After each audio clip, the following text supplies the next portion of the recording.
बच्चों, नमस्कार सभी को। स्वागत आप सभी का कॉमर्स एंड फन पर, जहां टीचर साहब को दिल और दिमाग दोनों से पढ़ाते हैं। तो फाइनली आज से हम पढ़ना स्टार्ट कर रहे हैं और आज की इस वीडियो के अंदर मैं आपको पढ़ाऊंगा फंडामेंटल्स ऑफ पार्टनरशिप। कुछ भी स्टार्ट करने से पहले मैं आपको एक बात जरूर बताना चाहूंगा कि क्लास 11th को पढ़ाने का तरीका और क्लास 12th को पढ़ाने का तरीका में बहुत फर्क है। क्लास 12th के अंदर बहुत बड़े बड़े चैप्टर्स हमको ना फेस करने पड़ेंगे। तो जैसे आज का जो ये चैप्टर है fundamentals of partnership, last year अगर आप मुझसे जुड़े हुए हो या आपने मेरा एक आधा वन शॉट देखा या सारे वन शॉट देखा, वैसे तो आप मुझे बहुत ज्यादा प्यार करते हो। मैं ये बात मीटअप के बाद और अपने कमेंट सेक्शन के अंदर फील करता हूं। आप मुझे बहुत सपोर्ट करते हो, उसके लिए तहे दिल से शुक्रिया। लेकिन अब यहां पर अगर आप देख रहे हो तो ये लेक्चर नंबर 1 है। ये हमारी मजबूरी है। मजबूरी क्यों है? और ये एक सिस्टमैटिक तरीके से चलने का एक सही कारण भी है, एक वे भी है पढ़ने का, कि हम जो बड़े बड़े चैप्टर्स होंगे ना बेटा इस साल, वो हम वन शॉट के अंदर नहीं पढ़ेंगे अगर आप ज्यादा अंडरस्टैंडिंग चैप्टर्स की रखना चाहते हो तो फंडामेंटल्स ऑफ पार्टनरशिप मेरे हिसाब से 3 या मैक्सिमम 4 लेक्चर में आएगा। गुडविल जैसा चैप्टर होगा वो वन शॉट में आ जाएगा। Change in PSR one shot में आ जाएगा। फिर आएगा एडमिशन ऑफ अ पार्टनर, वो शायद 2 से लेकर 3 लेक्चर में आए। तो मुझ पर ट्रस्ट करना, मैं आपको मीठी गोली नहीं दे रहा हूं, मैं आपको सिस्टमैटिक तरीके से पढ़ाने का एक सिस्टम दे रहा हूं। पहला पॉइंट। दूसरा, आपको डिस्क्रिप्शन में दिए गए एक लिंक को फॉलो करना है, वो है हमारा टेलीग्राम चैनल। वहां पर आज भी मैं यहां पर इस क्लास के अंदर आपको कुछ होमवर्क देने वाला हूं, जिसका सॉल्यूशन और भी होमवर्क आएगा आज से रिलेटेड। जितना भी आज हम पढ़ेंगे, मुझे नहीं पता हम कितना पढ़ने वाले हैं, लेकिन जितना भी हम पढ़ेंगे उससे रिलेटेड कुछ होमवर्क आएगा टीएस गरेवाल या डीके गोयल का, वो वहां पर आपको अटेम्प्ट करना होगा और उसके सॉल्यूशन भी आएंगे। मैं चाहता हूं कि यूट्यूब पे भी बच्चा एक नए अंदाज में पढ़े, एक मेंटरशिप के अंदर पढ़े। बाकी आपको हमारे पेड कोर्सेज के बारे में तो ज्ञान पूरा का पूरा होगा ही होगा। पेड कोर्सेज में आप डेली लाइव वहां पर आके कंसिडर कर सकते हो, एक न्यूनतम पैसों में। ठीक है जी, चलो उसकी बात नहीं करेंगे, बात करेंगे आज फंडामेंटल्स ऑफ पार्टनरशिप की। तो ये पहली किताब से शुरू कर रहा हूं मैं। बुक नंबर 1 के अंदर 6 से लेकर 7 चैप्टर हैं। तो पहला चैप्टर आता है फंडामेंटल, यानी बेसिक्स ऑफ पार्टनरशिप। पूरी की पूरी किताब एक ही शब्द के ऊपर डिपेंडेंट है, वो है पार्टनरशिप। ठीक है ना? तो भैया क्या है पार्टनरशिप, बात करते हैं भैया। फंडामेंटल्स ऑफ पार्टनरशिप यानी व्हाट इज पार्टनरशिप, आपके अकॉर्डिंग क्या है पार्टनरशिप। देखो, अगर आप मेरे सामने रूबरू होते ना तो हम बहुत सारी बातें कर रहे होते। तो मुझे पता है आपके दिमाग में ये सब फैक्टर्स आ रहे होंगे कि सर पार्टनरशिप एक ऐसी चीज होती है जहां पर 2 और मोर पर्सन्स होते हैं, 2 और मोर पर्सन्स होते हैं। ठीक है ना? जहां पर उनके मिलाप से हम एक बिजनेस शुरू करते हैं। ठीक है ना? एक बिजनेस यानी यानी यानी दूसरा फैक्टर आता है बच्चों हमारा एक कॉमन बिजनेस होना बड़ा जरूरी है। कॉमन बिजनेस होना बहुत जरूरी है सर। उनके बीच में ना एक एग्रीमेंट होना बहुत ज्यादा जरूरी है। उनके बीच में एक हार्मनी होनी बड़ी जरूरी है कि वो एक ही उद्देश्य के लिए काम करें। अच्छा, फिर एक बात बताओ, अगर मैं बात करूं ओएसआर एकेडमी की या मैं बात करूं साइंस एंड फन की, तो यहां पर तो 2 लोग काम कर रहे हैं मेजरली, उशांक और आशु। ठीक है ना? तो यहां तो 2 और मोर पर्सन वाली बात हो गई। कॉमन बिजनेस, यस, बच्चों को पढ़ाना कॉमन बिजनेस हो गया। क्या हमारे बीच में एग्रीमेंट है? बिल्कुल, हमने अपनी बातें तय कर रखी हैं कि भाई देख, तू कॉमर्स संभालेगा, मैं साइंस संभालूंगा, तू फाइनेंस संभालेगा, मैं कंटेंट संभालूंगा, टीचर्स का रोल तेरा रहेगा, कंटेंट का रोल मेरा रहेगा। हमारा बीच में बहुत क्लैरिटी है। आशु सर सिर्फ और सिर्फ कंटेंट पे फोकस करेंगे, पैसे पे फोकस नहीं करेंगे। आप उनसे पूछो पिछले साल आपने कितना रेवेन्यू किया, इम्पॉसिबल है कि वो कुछ बता दें। शार्क टैंक में जाओगे तो वो एक ऐसे पार्टनर होंगे जो ऐसे खड़े रहेंगे, बोलूंगा सिर्फ मैं ही। ठीक है ना? लेकिन अगर स्टेज पे जाके किसी कंटेंट की बातें करनी हो या कोई रील का कंटेंट बनाना हो या अगर फॉर एग्जांपल एक हुक देना हो किसी चीज का, या थंबनेल में क्या होना चाहिए जिससे वीडियो बहुत अच्छा वर्क करेगी, समझ रहे हो, तो वो सारा काम भाई का है। तो यहां पर हमने रोल भी बना रखे हैं, तो एग्रीमेंट भी हो रखा है। तो क्या आशु और उशांक पार्टनर हैं? यस और नो, जल्दी बता दो, 3 तक गिनूंगा। क्या आशु और उशांक पार्टनर हैं एसएनएफ के अंदर या ओएसआर एकेडमी के अंदर? हम दोनों भाई क्या पार्टनर हैं? 1 2 3। तो आंसर इज नो। उसका कारण बताता हूं, क्योंकि हम चौथा फीचर फुलफिल नहीं कर रहे हैं, वो है प्रॉफिट शेयरिंग रेशियो। हम दोनों भाइयों के बीच में ना कि जो भी प्रॉफिट या लॉस होगा उसके बांटने का कोई भी पैरामीटर नहीं है। आज एक बच्चा जो ऑफलाइन के अंदर केमिस्ट्री पढ़ रहा है, वो भी फीस जो दे रहा है वो हमारे घर के एक ड्रॉर में जा रही है या बैंक अकाउंट में जा रही है, ठीक है ना। ऐसा नहीं है कि साइंस वाला जो पैसा देगा वो तेरा पैसा है, कॉमर्स वाला जो पैसा देगा वो मेरा पैसा है, फिजिक्स जो पढ़ रहा है उसका पैसा तेरा है, अकाउंटेंसी जो पढ़ रहा है वो पैसा मेरा, ऐसा नहीं है। हमारे घर में एक अच्छा चंक ऑफ अमाउंट आता है, वो पैसा उसका भी है, वो पैसा मेरा भी है। मुझे अगर जूते खरीदने तो भी मैं उस डब्बे में से निकाल लेता हूं, उसको अगर घड़ी खरीदनी है वो भी उस डब्बे से निकाल लेता है। कियान की फीस भी वहीं से जा रही है, आयत की फीस भी वहीं से जा रही है, घर का राशन भी उसी डब्बे से आ रहा है। तो हम दोनों के बीच में कोई प्रॉफिट शेयरिंग रेशियो जैसा कोई काम नहीं है। तो भैया अब ये बात मैं नहीं कह रहा, अरे शाहिद कपूर माय फेवरेट, मेरा फेवरेट वैसे शाहिद कपूर एक्टिंग में तो है ही है, लेकिन ये पिक्चर बड़ी मुझे पसंद आई थी, पिक्चर या वेब सीरीज थी, शायद ओटीटी पे आई थी पिक्चर, फर्जी नाम था, है ना, क्या था, फर्जी। ओके, बात करेंगे सर, बात करेंगे आज इसके ऊपर भी। लेकिन as per the definition of Indian partnership act कह रहे भैया पहले तो दो लोग होने चाहिए। इसका नाम क्या था भैया, सन्नी था, याद है भैया, पिक्चर देखिए कि नहीं देखी। इसका नाम था फिरोज, क्या नाम था भैया, फिरोज। ये दो दोस्त थे, लगभग भाई जैसे थे। ये लोग अगर एक कॉमन काम करना शुरू करते हैं, क्या कह रहा है, partnership is the relation between, ये मैं नहीं कह रहा हूं, ये कौन कह रहा है, as per Indian partnership act 1932। अब आज मैं जितना भी आपको पढ़ाने वाला हूं वो कोई भी चीज हाइपोथेटिकल नहीं है, कानून में लिखी हुई है। हम कंपनीज पढ़ेंगे तो कंपनीज एक्ट भी है 2013 के अंदर। हम एनालिसिस पढ़ेंगे तो सीएफएस के ऊपर एक अकाउंटिंग स्टैंडर्ड सेट किया गया है, रेशियोज के ऊपर कुछ सेट किया गया है। हम जितनी भी पढ़ाई 12th में पढ़ रहे हैं वो सारी की सारी कानूनों में लिखी गई है, एक्ट्स में लिखी गई है। तो पार्टनरशिप एक्ट है 1932 के अंदर लिखा गया था। पूरे जग में लगता है, पूरे जग कह रहा हूं, पूरे भारतवर्ष में लगता है, कुछ जिलों ऑफ जम्मू कश्मीर को छोड़कर, वैसे अब तो वो भी हमारा आ गया है, ठीक है ना। तो जम्मू और कश्मीर में पहले लगता था, अब वहां भी लगना शुरू हो जाए। कुछ जिले अभी भी ऐसे हैं जहां पर वहां पर उन्हीं का शासन चलता है। मुझे थोड़ा पॉलिटिक्स के बारे में कम ज्ञान है। Partnership is the relation between the person who have agreed to share the profit of the business carried on by all or any of them acting for all. तो हमें दो या दो से ज्यादा लोग चाहिए होते हैं, person who have entered into the partnership with one another individually are known as partner. तो ये पार्टनर है। इन लोगों ने मान लेते हैं एक प्रिंटिंग प्रेस खोलने की पार्टनरशिप दिखाई। ये कहता है कि भैया मैं एक्स रुपीस डालूंगा, ये कहता है कि मैं वाई रुपीस डालूंगा, और एक्स और वाई रुपीस डालने के बाद हम एक प्रिंटिंग प्रेस स्टार्ट करते हैं, ठीक है ना। अखबार छापेंगे, हम उसके अंदर क्या करते हैं, मैगजीन्स छापेंगे, हम उसके अंदर पैम्पलेट छापेंगे। तो हमने कहा कि ठीक है भाई, गॉगल लगा के तो खड़े हो गए हो तुम, लेकिन तुम करोगे क्या, कह रहे प्रिंटिंग प्रेस। तो भैया पहली बात तो दो लोग हैं, क्या है, दो लोग। इसको पूरा डिटेल में पढ़ेंगे, 5 मिनट देना बेटा। किसी भी चैप्टर को शुरू करने से पहले उसकी बुनियाद पता होनी चाहिए।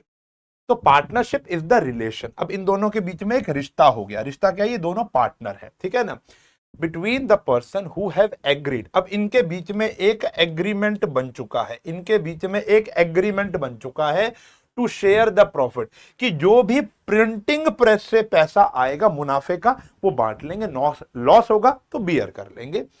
Business carried on by all or any of them acting for all. अब इसके ना दो मतलब होते हैं। पहला कि ये दोनों एक दूसरे के मालिक भी हैं और ये दोनों एक दूसरे के नौकर भी हैं।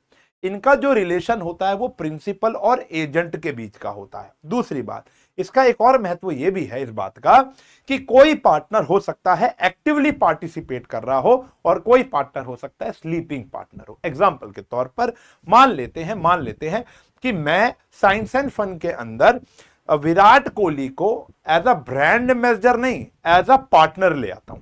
मैं कहता हूं कि भैया साइंस एंड फन का 30% जो प्रॉफिट होगा विराट कोहली जी मैं आपको दूंगा, बस आपको साल में 2 बारी मेरे साथ खड़े होकर एक वीडियो बनानी है जब मेरा कोर्स लॉन्च हो रहा होगा। समझ रहे हो स्ट्रैटेजी, समझ रहे हो। कहता है जी ठीक है।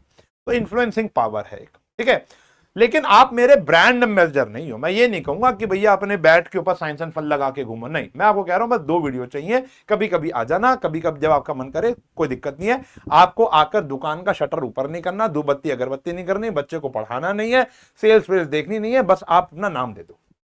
तो वो एक पार्टनर हो गया स्लीपिंग पार्टनर, वो पार्टनर है, सारा ट्रीटमेंट पार्टनर जैसा ही होगा, पैसे लगाने की कोई जरूरत नहीं, बस नाम दे दो, पैसा लगाना चाहो पैसा भी लगा सकते हो। तो हो सकता है कि फिरोज और सन्नी में से एक पार्टनर स्लीपिंग पार्टनर हो जो एक्टिवली पार्टिसिपेट ना कर रहा हो, और ऐसा भी हो सकता है कि दोनों एक्टिवली पार्टिसिपेट कर रहे हो, यानी business carried on by all, सारे मिलकर बिजनेस चला रहे हो, या ऐसा भी हो सकता है उनमें से कुछ एक्टिव हो और कुछ स्लीपिंग हो। थोड़ी डिटेल में बात करेंगे अभी आगे जाकर। Person who have entered into the partnership with one another, इनको हम क्या बोलेंगे, पार्टनर्स। और पूरी फर्म को, जो प्रिंटिंग प्रेस को हम क्या बोलेंगे, पार्टनरशिप फर्म। क्या बोलेंगे, पार्टनरशिप फर्म। ठीक है ना। तो एक हमारे भाई और मेरे बीच में एक ये सारे के सारे पैरामीटर्स हैं, बस एक ये पैरामीटर नहीं है, इसलिए हम पार्टनरशिप नहीं बना पा रहे। पार्टनरशिप बनाने के लिए हमको दो या दो से ज्यादा लोग तो चाहिए, कॉमन बिजनेस भी होना चाहिए, एक एग्रीमेंट होना चाहिए और प्रॉफिट शेयरिंग रेशियो होना चाहिए। Business can be carried on by all or any of them acting for all. This is the features of fundamental partnership form. ठीक है ना। अब इसको थोड़ा डिटेल में बात करते हैं हर एक एस्पेक्ट को। अब पहला एस्पेक्ट क्या कहता है, पहला एस्पेक्ट कहता है कि भैया टू और मोर पर्सन। तो हम बात कर रहे हैं फीचर्स की, एक एक करके बात करेंगे, या आपके एजर्शन रीजनिंग एमसीक्यूज या कॉन्सेप्ट बिल्डिंग में बड़ी हेल्प करते हैं। तो यहां पर एक छोटा सा क्वेश्चन बनता है, there must be at least 2 person तो होने चाहिए to form a partnership and not more than 50। 50 से ऊपर नहीं होने चाहिए, ऐसा मैं नहीं कह रहा हूं, एक्ट के अंदर लिखा है 1932 एक्ट के अंदर। All such person are competent, योग्य होने चाहिए। क्या होने चाहिए, योग्य होने चाहिए। अरे ये बताओ कि कौन सा बंदा योग्य नहीं है। देखो मैं आपको बताता हूं, हमारा ना एक और एक्ट होता है, बहुत डिटेल में पढ़ा रहा हूं। एक एक्ट होता है जिसको बोलते हैं इंडियन कॉन्ट्रैक्ट एक्ट, कि आप किन व्यक्तियों के साथ कॉन्ट्रैक्ट बना सकते हो। तो जिन व्यक्तियों के साथ हम कॉन्ट्रैक्ट नहीं बना सकते, उन व्यक्तियों को पार्टनर भी नहीं बना सकते। पहला पर्सन है पर्सन ऑफ अनसाउंडेड माइंड। क्या लिखा हुआ है, are competent to make contract. जो कॉम्पिटेंट, जो योग्य है कॉन्ट्रैक्ट बनाने के, खाली वही पार्टनर बन सकता है। एक्सेप्शंस टू दैट आर, कौन कौन अलाउड नहीं है पार्टनर बनने के लिए या कॉन्ट्रैक्ट बनाने के लिए, एक ही बात है, पर्सन ऑफ अनसाउंड माइंड। वो जो पागल है, वो पागल नहीं जिसको तुम पागल कहते हो। इसमें क्लास में होता है ना एक, अरे पागल है, क्लास में एक होती है ना, अरे पागल है ये तो, इसकी तो नाक ही बहती रहती है। होता है ना। आजकल के टाइम बड़े ऐसे सोफिस्टिकेटेड बच्चे आते हैं हमारे, मैं तुम बोलोगे तुम्हें गिनसी आएगी, तुम बोलोगे सर क्या ही बात कर रहे हो। हमारी क्लास में बच्चे ऐसे ऐसे नाक बहरी होती थी, एक तो थोड़ा करके ऊपर लेते थे ऐसे ऐसे, पागल बच्चा है। तो वो वाला पागल नहीं, पागल मतलब जो कोर्ट ने डिक्लेयर कर रखा है अनसाउंडेड माइंड। लिख दिया डॉक्टर्स ने, भाई ये जो भी डिसीजन लेता है इसे अपने दिमागी तौर पर ठीक नहीं है ये, तो इसके साथ कॉन्ट्रैक्ट ना बनाओ। जो मेंटली इल है, सरकार ने बोल दिया, डॉक्टर्स ने बोल दिया, उसको कॉन्ट्रैक्ट में नहीं लेना। Person disqualified by any law, किसी सरकार ने उस पर्सन के ऊपर केस कर रखा है, डिस्क्वालिफाइड। किसी ऊपर कोई क्रिमिनल केस चल रहा है, किसी के ऊपर कोई जीएसटी का केस चल रहा है, जैसे विजय माल्या हो गया, नीरव मोदी हो गया, लॉरेंस बिश्नोई हो गया, या कोई भी बड़े बड़े गैंगस्टर हो गए। ठीक है ना, मैं सबकी इज्जत करता हूं, लेकिन हाँ कोर्ट कहता है कि आप इनके साथ, कवर करना पड़ता है ना, कोर्ट कहता है कि आप इनके साथ कॉन्ट्रैक्ट नहीं बना सकते। तो हम वैसे कुछ भी करो, बातचीत रख लो, कोई टेंशन नहीं, लेकिन इनके साथ कभी भी कॉन्ट्रैक्ट लीगल नहीं माना जाएगा। आप बना लो, ऐसा नहीं है कि कोई जाकर विजय माल्या के साथ कॉन्ट्रैक्ट नहीं बना सकता, बना सकता है, लेकिन in India, in the eyes of law, वो कॉन्ट्रैक्ट वैलिड ही नहीं है, क्योंकि सरकार ने उसको निष्कासित कर रखा है, उसको बोल रखा है कि भैया ये डिस्क्वालिफाइड है, मतलब ये पर्सन कॉन्ट्रैक्ट बनाने के लिए योग्य ही नहीं है, क्योंकि पास्ट में इसने या तो कोई कांड कर रखा है, कोई क्रिमिनल एक्ट कर रखा है, कोई लीगल फ्रॉड कर रखा है किसी के साथ, GST fraud, income tax fraud, पैसा लेके भागा है, बैंक करप्सी है, कुछ ना कुछ ऐसा कर रखा है, तो उस पर्सन से बचना है। तीसरा आता है माइनर। माइनर वो होता है जिसकी उम्र लेस देन 18 ईयर्स होती है, जिसकी उम्र लेस देन 18 साल होती है। तो वैसे तो एक सवाल अगर आपसे कोई चलते फिरते पूछे, ऐसा लिखते रहना बेटा, ठीक है ना, चलते फिरते पूछे कि क्या माइनर को पार्टनर बना सकते हैं, तो officially answer is yes, minor can be partner, but only with benefits, only with benefits. सिर्फ बेनिफिट्स के अंदर वो पार्टनर बन सकता है। बेनिफिट देख लेना, ई आता है क्या आता है। तो मतलब मान लेते मैं एक 16 साल के बच्चे को अपना पार्टनर बना लेता हूं, ठीक है ना। फर्म को लॉस हो जाता है, सारा लॉस मैं बियर करूंगा, उसको कुछ नहीं, प्रॉफिट होगा वो अपना हिस्सा लेगा। फर्म के ऊपर कोई केस हो जाता है, मान लो जेल हो रही है पार्टनर्स को, तो उसको कोई जेल नहीं होगी, जेल बाकी पार्टनर्स को होगी, माइनर बच जाएगा। तो कौन ही बनाएगा माइनर को पार्टनर? हाँ, मेरा बच्चा ही है तो उसको, उसका तो मैं झेल लूंगा, ठीक है ना। किसी और के माइनर के बच्चे को भैया मैं अपना पार्टनर काहे बनाऊं? तो इसलिए कहते हैं कि माइनर पार्टनर बन तो सकता है लेकिन बनाना चाहिए नहीं। अब सुनो, पेपर में अगर क्वेश्चन आता है कि कौन कौन पार्टनर नहीं बन सकता, ठीक है, तो ये 2 आंसर लिखोगे। 3 लोग पूछते हैं तब माइनर का जवाब दोगे, ठीक है ना। अगर 2 ही लोग पूछेंगे तो इसका जवाब देना, माइनर को लास्ट प्रायोरिटी दोगे, क्योंकि माइनर पार्टनर बन सकता है लेकिन बनाना नहीं चाहिए, क्योंकि इसके अंदर नुकसान ही है बाकी पार्टनर्स का। बात समझ में आ गई? 2 और मोर पर्सन कौन से होंगे? उसके बाद आता है एक एग्रीमेंट होना बहुत जरूरी है, एक रजामंदी होनी बहुत जरूरी है।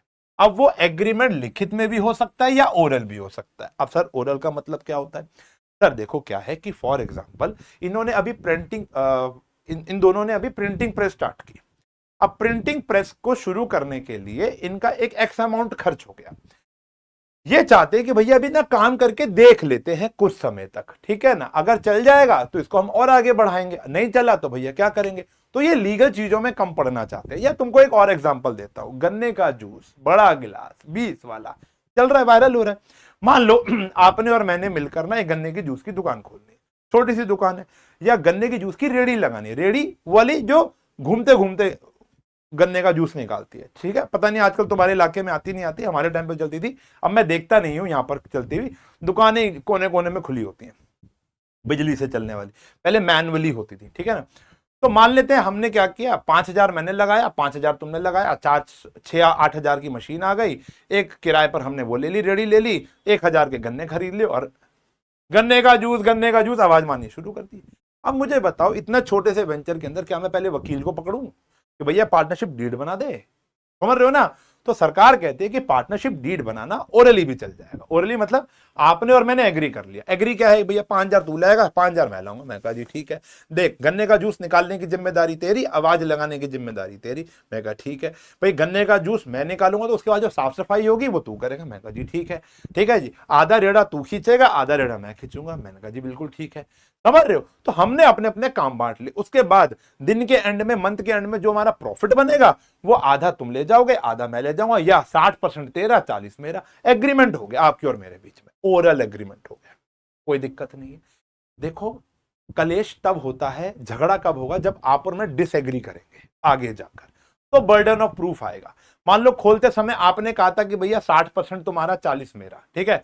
उसके बाद मैं कहता हूं कि नहीं भैया मैंने तो सबकी बराबर है। प्रॉफिट देखकर मेरी आंखें फट गई, या फॉर एग्जांपल मेरी नीयत डोल गई, मैंने कहा नहीं भाई अब तो मैं तेरे से 50% ही लूंगा, तो गलती मेरी है ना। लेकिन आप प्रूफ नहीं कर पाओगे इस बात को, समझ रहे हो? तो हमारे बीच में क्या हो जाएगा? Disagreement. Disagreement creates divide. Divide मतलब हमारा बिजनेस अलग अलग हो जाएगा, फिर लड़ाई झगड़े होंगे, मार मार पिटाई होगी, यही होगा, ठीक है ना।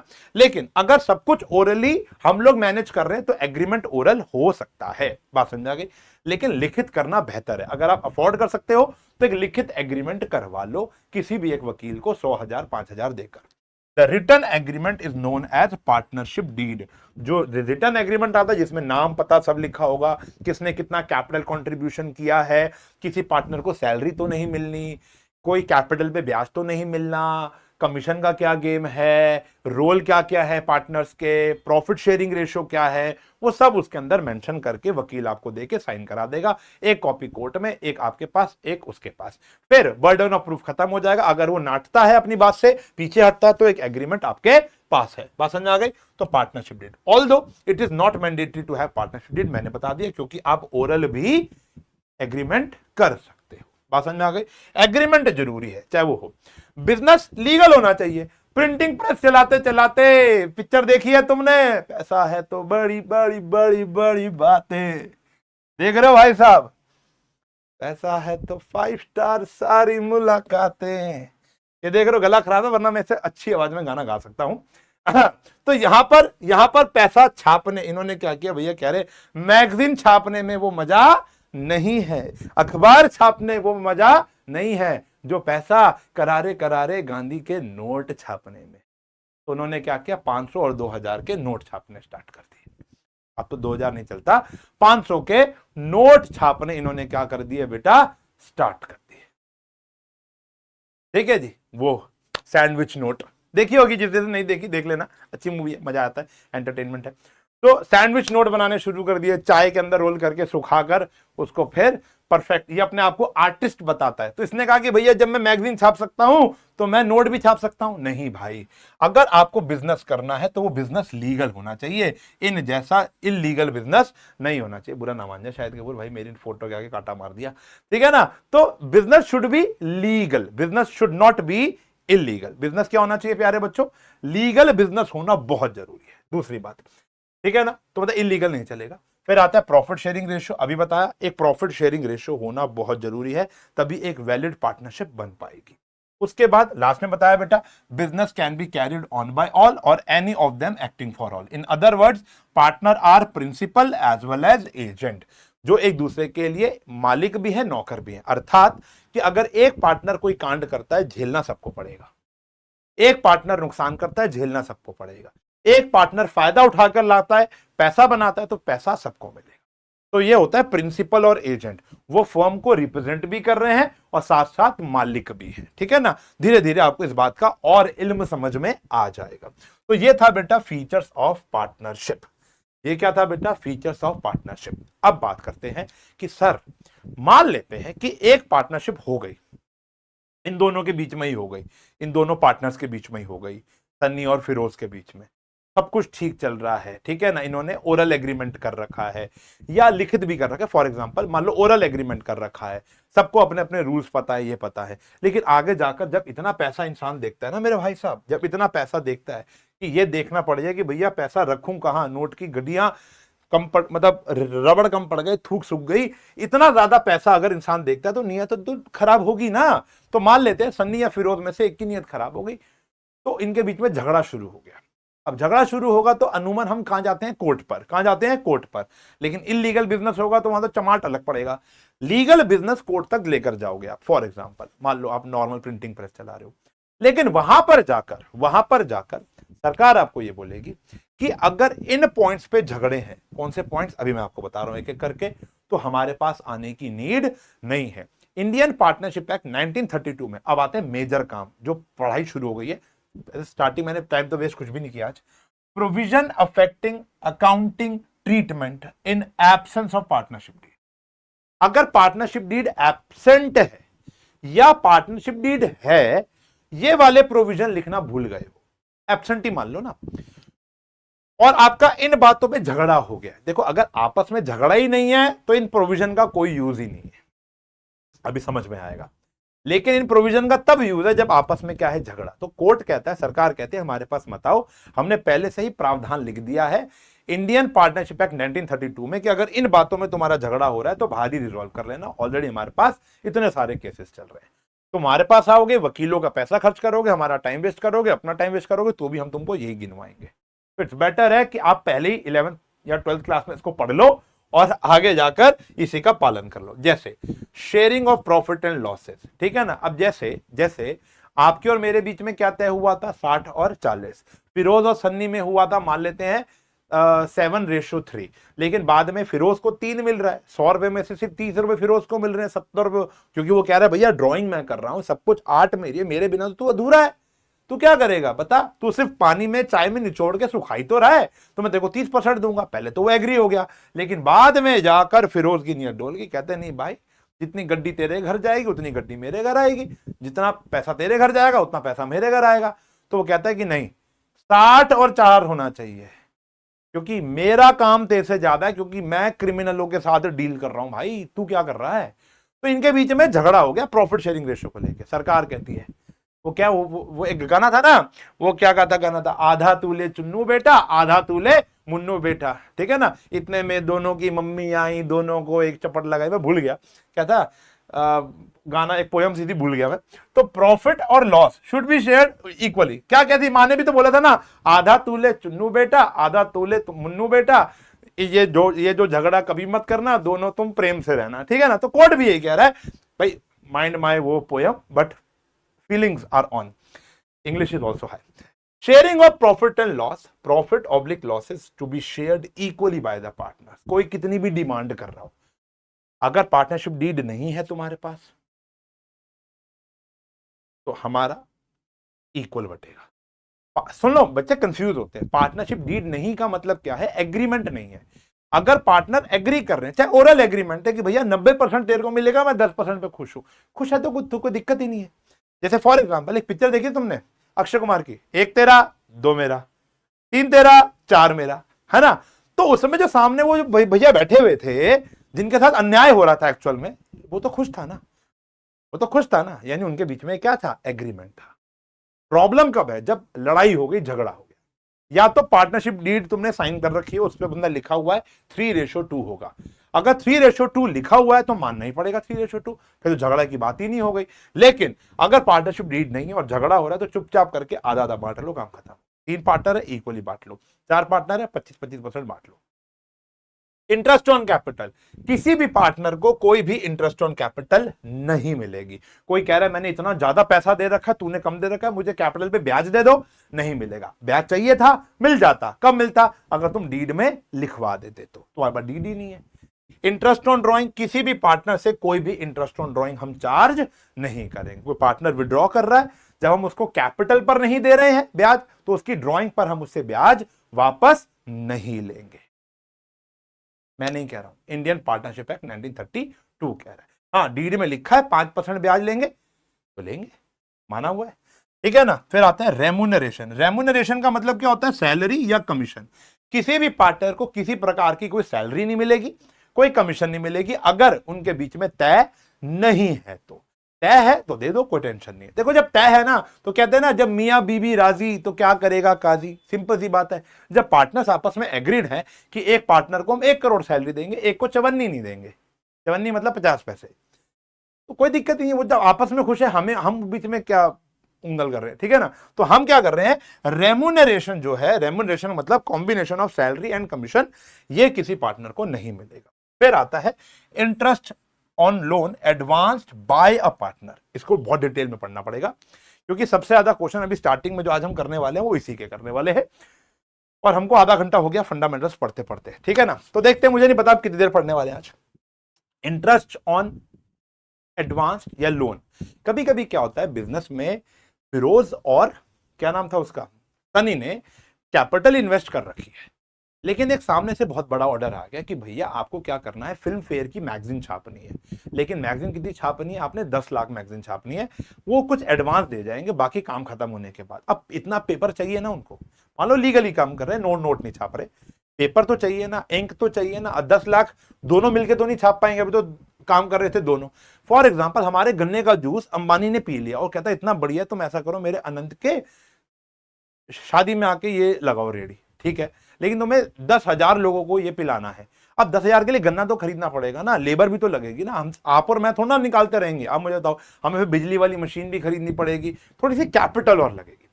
तो हमने कहा कि ठीक है, देखो कॉन्ट्रैक्ट तो बहुत बढ़िया है, लेकिन पैसा कहां से लाए? तो एक तो है बैंक से लोन ले सकते हैं, या मैंने कहा भाई फिरोज भाई, मैं सन्नी हूं मान लो, मैंने कहा फिरोज भाई, या मैंने आपको कहा कि देख तेरे पास पैसा है, तू पैसा डाल दे थोड़े दिनों के लिए, थोड़े महीनों के लिए, जब तक एक हमारे पास कॉन्ट्रैक्ट है, पैसा बनाएंगे, अंबानी से पैसा आएगा, फिल्म फेयर से पैसा आएगा, हम वाला पैसा तू वापसी ले जाइयो और फर्म को प्रॉफिट हो जाएगा। आपने कहा आइडिया गुड। अब बैंक को तो ब्याज देना पड़ेगा, और बैंक इतनी जल्दी लोन देगा नहीं, और तू भी ब्याज ले लियो, ठीक है ना। मान लो आपके और मेरे बीच में एग्रीड हो गया कि मैं आपको या फर्म आपको 10% ब्याज देगी, तो कोई कलेश नहीं है। लेकिन यहां पर क्या कह रहे हैं कि अगर कोई पार्टनर फर्म को क्या देता है? लोन देता है, तो अगर पार्टनरशिप डीड है या नहीं है, उसको ब्याज मिलना चाहिए। अगर एग्रीड है तो उस परसेंटेज पे दे दो, एग्रीड नहीं है तो बाय डिफॉल्ट कितना मिलेगा बेटा? 6%। उस पार्टनर को हम 6% क्या देंगे? सीधा ब्याज दे देंगे, ठीक है बेटा, मिलना ही पड़ेगा। और ये तब तक मिलेगा, इट मींस इंटरेस्ट इज पे, यहां लिखा है चार्ज अगेंस्ट प्रॉफिट। चाहे फर्म ऐसा नहीं बोल सकते कि भाई इस साल तो हमने प्रॉफिट कमाया नहीं, तू ब्याज छोड़ दे, नहीं, 6% मांगने का हकदार है। अगर हमने 10% तय किया तो 10% लेगा ही लेगा, चाहे फर्म बर्बाद हो चुकी हो तब भी उसको देना पड़ेगा। हाँ, वो खुद वॉलेंट्री ले आके बोल दे यार छोड़ दो मेरा ब्याज नहीं लेना, नहीं। मैं तो यार कलेश की बात कर रहा हूं, हम अकाउंटेंट तो है ही, अभी हम यहाँ वकील बने पड़े हैं। यहां पे मैं लड़ाई झगड़ों की बात कर रहा हूं कि अगर मान लो फर्म को लॉस हो गया और उनके में झगड़ा भी है, तो फिरोज मुझसे ब्याज ले सकता है, तो आप हमसे ब्याज ले सकते हो, चाहे फर्म और लॉस में क्यों ना चले जाए। अब इसको डिटेल में पढ़ेंगे, चार्ज और एप्रोप्रिएशन क्या होता है, ठीक है ना। तो यानी इंटरेस्ट, अभी फिलहाल ये याद रखो, interest on loan given by partner to the firm 6% minimum ब्याज उसको मिलेगा। मिनिमम का मतलब देखो, ये मैंने रॉन्ग बात बोल दी ना, अगर उनके बीच में एग्रीड ही 3% हुआ तो 3% दे दो, एग्रीड है ना। जब एग्रीड नहीं है तो पंगा है, तो क्या है, कोर्ट का इंटरवीन क्या है, 6%। पार्टनरशिप डीड नहीं है, पार्टनर कहता है मैं 10% ब्याज लूंगा, अरे क्यों लेगा 10%, 6% मिलेगा। अगर चाहिए था 10% तो लिखवाना पड़ता है। बात समझ में आ गई, तो ये याद रखने हैं। और लास्ट आता है, which is very important in MCQ question, which is admission of a partner. पुराने 3-4 पार्टनर है, नया पार्टनर को एडमिट करना चाहते हैं, वो तभी एडमिट हो पाएगा जब पुराने सारे पार्टनर्स एग्रीड हो। एक भी पार्टनर एग्रीड नहीं है नए पार्टनर को एडमिट करने के लिए, तो वो एडमिट नहीं हो पाएगा।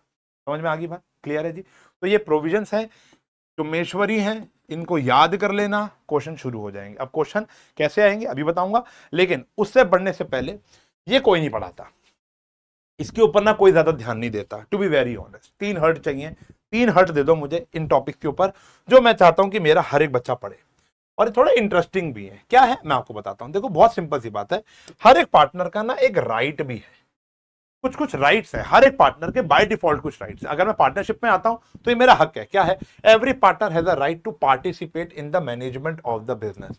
चाहे वो एक्टिव पार्टनर हो, चाहे वो स्लीपिंग पार्टनर हो, वो मैनेजमेंट, मान लो कभी विराट कोहली आके बोल सकता है, बताया था ना, कभी भी विराट कोहली आके बोल सकता है कि भैया मैं तो अब आके इंटरवीन करूंगा, तो कर ले भाई। कभी भी स्लीपिंग पार्टनर जाग सकता है, जैसे स्लीपर सेल जागता है ना, हॉलीडे मूवी में जाग रहा था ना, स्लीपर सेल एकदम से एक्टिव हो जाते हैं, ये भी कभी भी एक्टिव हो सकता है। Every partner has a right to consulted about the business affair. Business matter का हर एक पार्टनर से पूछताछ करके ही बड़े बड़े फैसले आप लोगे, बड़े फैसले, ठीक है ना। Every partner has a right to inspect the books of accounts, कभी भी आके बही खाते खोल के देख सकता है, और हाँ अपने घर ले जा सकता है उसकी एक कॉपी, हक है उसका। अब हक है तो ये तो समझाने वाली बात ही नहीं है। After giving proper notice a partner can retire, एक समय अनुसार 2-4 महीने पहले वो फर्म को बता सकता है कि भैया मैं रिटायर हो रहा हूं। मैं ये रिटायर मतलब ये नहीं कि मैं काम ही नहीं करूंगा, मैं तुम्हारे साथ काम नहीं करूंगा, मैं जा रहा हूं, मैं कुछ और काम करूंगा, ठीक है ना। नोटिस किसको देना है, वैसे लीगली बात करूं एज पर लॉ, क्योंकि मैं लॉ पढ़ी है, ये नोटिस पार्टनर्स को तो देना ही देना है आपने, उनको तो बताना ही पड़ेगा कि भैया मैं 2 महीने बाद तुम्हारे साथ काम नहीं कर पाऊंगा। हाँ ये आम जनता को भी देना चाहिए, तो पब्लिक नोटिस एक जारी होना चाहिए। कल को मान लो पुराने पार्टनर, मान लो आप तो छोड़कर आ गए, उन दोनों पार्टनर ने कोई कांड कर दिया, तो दुनिया को तो पता ही नहीं ना कि आप उसके पार्टनर हो या नहीं हो, तो फिर प्रूव करने में एक एस्पेक्ट काम आएगा, वो है पब्लिक नोटिस। अखबार में छाप कर दे दो कि मैं होशोहवास में ये ऐलान करता हूं कि मैं आज से इस फलाना कंपनी का, इस फलाना फर्म का पार्टनर नहीं हूं। अब जो भी वो काम करेंगे खुद के बल पे करेंगे, फायदा हो नुकसान हो उनका हो, तो छोटा सा 400-500 रुपए देकर एक इश्तेहार छपवा दो, तो नोटिस देना है। Partner has a right to take decision in the interest of the business. मान लो पुराने इसमें क्या गेम है कि मान लेते हैं कि 3 पार्टनर हैं, 2 गोवा घूमने गए हुए हैं, ठीक है जी, उनका फोन उनके पास नहीं है, मेरे सामने एक कॉन्ट्रैक्ट आ रहा है कि भैया मुझे लगता है कि ये तो ले लेना चाहिए, मैं फोन पे फोन कर रहा हूं, क्योंकि right to be consulted word भी है, मैंने फोन किया वो नहीं उठा रहे। अब मैंने अपनी समझ से एक फैसला ले लिया, वो फैसला अच्छा गया बुरा गया मुझे कोई नहीं बोलेगा, क्योंकि मेरे पास ये हक था कि तुम्हारी एब्सेंस में मैं एक फैसला ले सकता हूं तुम्हारे बिहाफ पर, ऑल्दो मैंने पूछने की कोशिश की, मैं ले सकता हूं।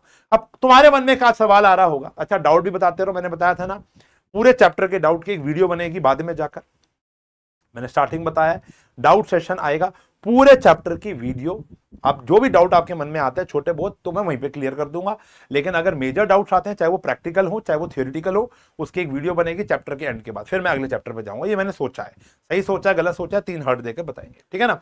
तो a partner has a right to take decision, तो वो डिसीजन ले सकता है अपने हित पे, फर्म के हित के लिए एक अच्छा, अब वो बाद में अच्छा रहे ना रहे वो तो उसकी किस्मत और फर्म की किस्मत के ऊपर है, लेकिन हाँ उसमें कोई बोलने वाला नहीं होगा, ठीक है ना। ऐसा नहीं है कि भैया तेरे पीछे से मैंने डिसीजन लिया उससे लॉस हो गया तो लॉस मैं ही बियर करूंगा, या प्रॉफिट होगा तो मैं ही प्रॉफिट कमाऊंगा, तुम तो नहा रहे थे, तुम तो स्विमिंग कर रहे थे, मेमो के साथ खेल रहे थे, ये नहीं है, सही है। ऐसी बात आ गई, तो आ गई liability of a partner. Liability of a partner क्या कहते हैं कि भैया if a partner carries on business in competition, यहां पर है, ये है लायबिलिटी, ये गलत बात होगी, मतलब ये भी उसको फॉलो करना है। मान लेते हैं, मैं आपको थोड़ा सरल शब्दों में समझा देता हूं कि मान लेते हैं मैंने अपने ऑफलाइन में क्या एग्जांपल दिया था कि आप, मैं और एक और बंदा, मतलब तीन तीन पार्टनर है, ठीक है ना, हम डांस सिखाते हैं, ठीक है ना। हम क्या करते हैं, इस जगह पे डांस सिखाते हैं बच्चों को, मैं बच्चों को भंगड़ा सिखाता हूं, आप सालसा सिखाते हो, और एक वो बेली डांसिंग सिखाता है, ठीक है ना। मेरी तो बेली बहुत बढ़िया, मैं नहीं सिखा पाऊंगा, मेरा बेला है, ठीक है। तो हमने क्या किया, डांस सिखा रहे हैं, बहुत बढ़िया बहुत बढ़िया बहुत बढ़िया, अच्छा पैसा बना रहे हैं पार्टनर से।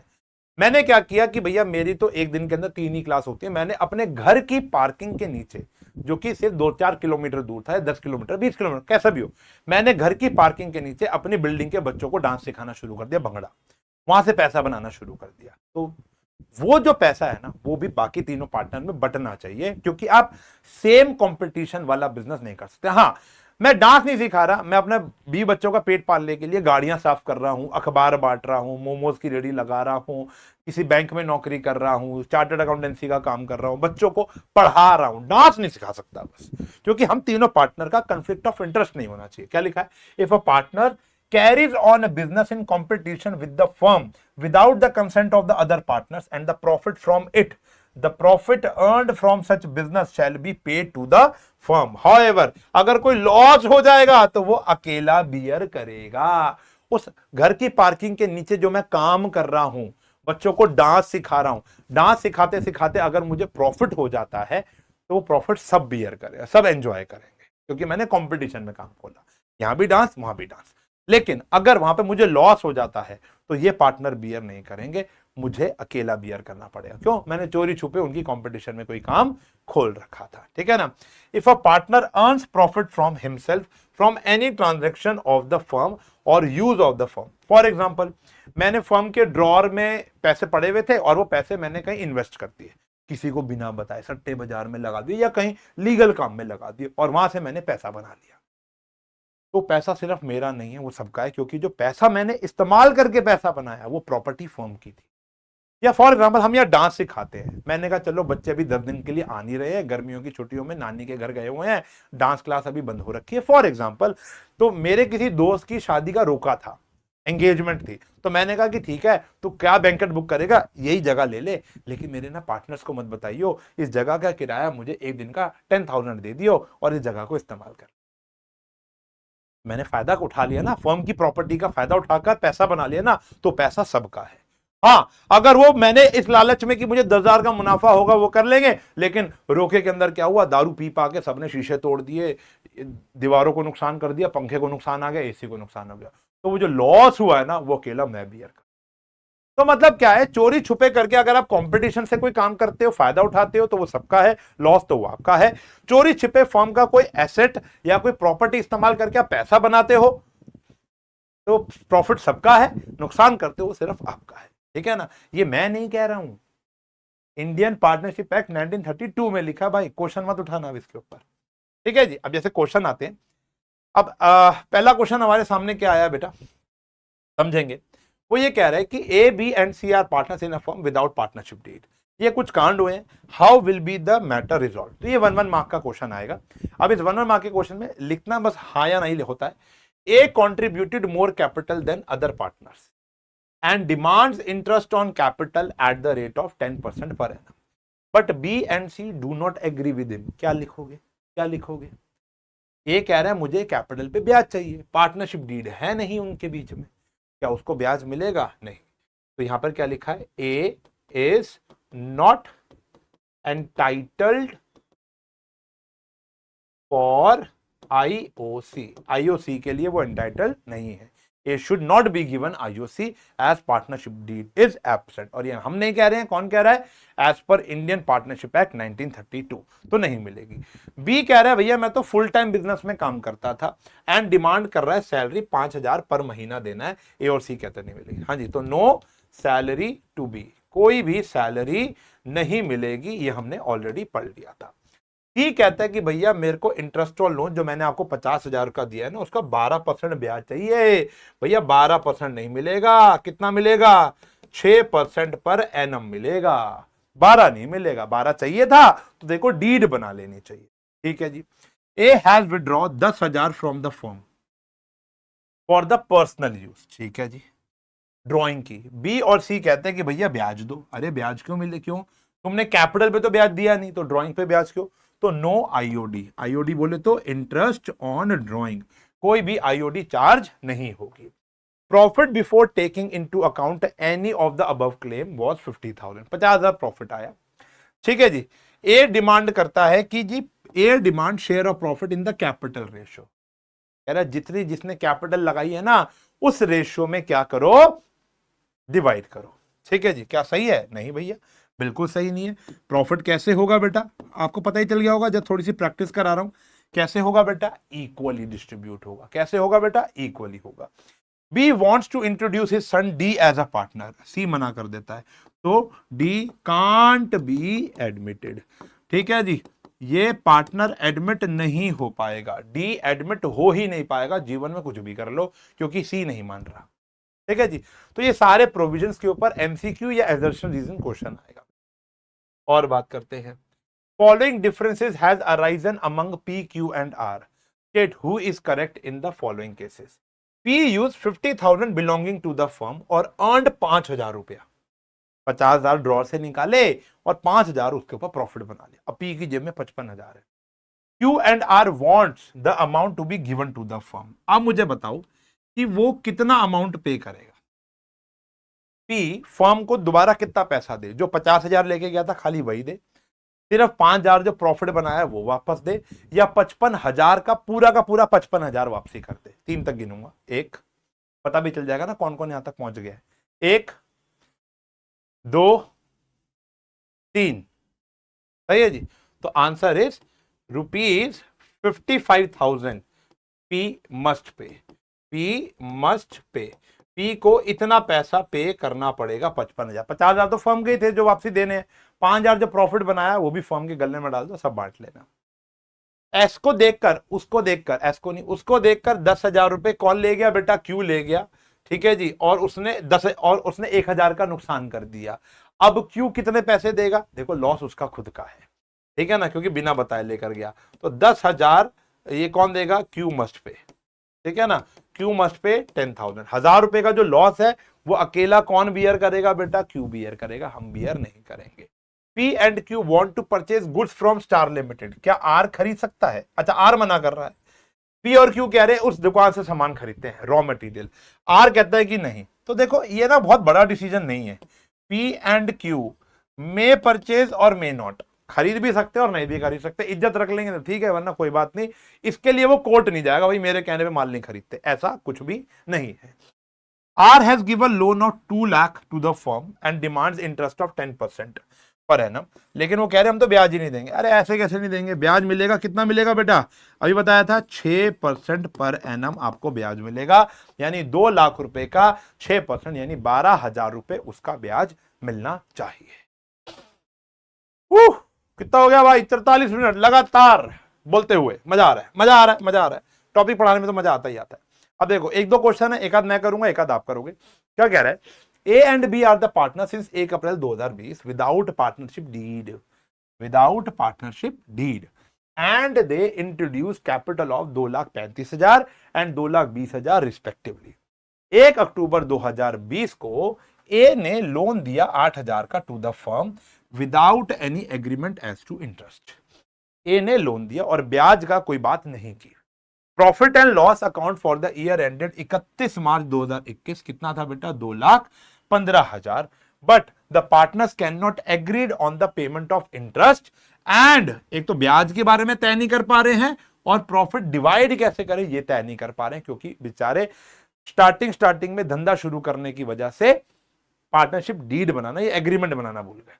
You are required to divide the profit between them by giving reason for your method। ठीक है जी। सबसे पहले आप पूरा ढंग से लिख देना, मैं आपके लिए लिख भी देता हूं एक क्वेश्चन। तो as per Indian partnership act 1932, if partnership deed is absent, then interest on loan by partner should be given at the rate of 6% per annum and profit, पूरा ढंग से अपनी अंग्रेजी लगा के शुड वुड जो भी लगाओगे, profit should be shared equally. Profit कैसा होना चाहिए भैया? Profit should be shared equally. बात समझ में आ गई जी? ठीक है जी। तो अब कैसे कैलकुलेशन करेंगे आओ बताते हैं। स्टेटमेंट लिख दी तो हम निकाल रहे हैं अपना इंटरेस्ट ऑन लोन। तो लोन कितना दिया था भैया उसने? 8,000 रुपए का। अब 8,000 रुपए का कितना परसेंट है भैया? 6%। और दिया कब था? 1 अक्टूबर को दिया था। तो अक्टूबर, नवंबर, दिसंबर, जनवरी, फरवरी, मार्च, ठीक है ना? तो कितना आ गया भैया? कितना आ गया भैया? 6 महीने का। अच्छा, अब बच्चों को ना गलत फहमी ये लग रही थी कि मास्टर आज आकर क्या करेगा? कैलकुलेटर का इस्तेमाल करेगा। बेटा नहीं, मैंने कैलकुलेटर की आशंका जताई थी कि जब तक सीबीएसई अलाउ नहीं करेगी, we are not using calculator in our class. मैं कर सकता हूं, मैं पहले भी करता था, आपको पता है अपनी क्लास के अंदर, लेकिन बच्चे तभी इस्तेमाल करना शुरू करें, मैंने ट्रिक्स विक्स दे दिए वैसे आपको, लेकिन तभी इस्तेमाल करना स्टार्ट करें जब सीबीएसई अलाउ कर देगी तो, ठीक है ना? तो और वो भी कमी करें क्योंकि सीयूटी तो पता नहीं अलाउ होगा नहीं होगा। ये ऐसे कट गया ना बेटा, देखो तो यहां पर आ गया 240 रुपए। कैलकुलेशन खुद करो। तो 240 रुपया इंटरेस्ट ऑन लोन आ गया। अगर हम प्रॉफिट की बात करें तो देखो, सबसे पहले एक होता है प्रॉफिट। प्रॉफिट में से ये सब खर्चे माइनस हो जाएंगे, जो पार्टनर्स में बढ़ता है उसको बोलते हैं डिविजिबल प्रॉफिट। अब बात करेंगे व्हाइट पेन से, तो आएंगे उसके ऊपर डिटेल में बात करेंगे बेटा, क्या पता आज ही कर लें। तो प्रॉफिट हमारे को क्वेश्चन में दे रखा है 2,15,000 रुपया। इसमें से माइनस कर देंगे हम इंटरेस्ट ऑन लोन जो कि मात्र है 240 रुपया।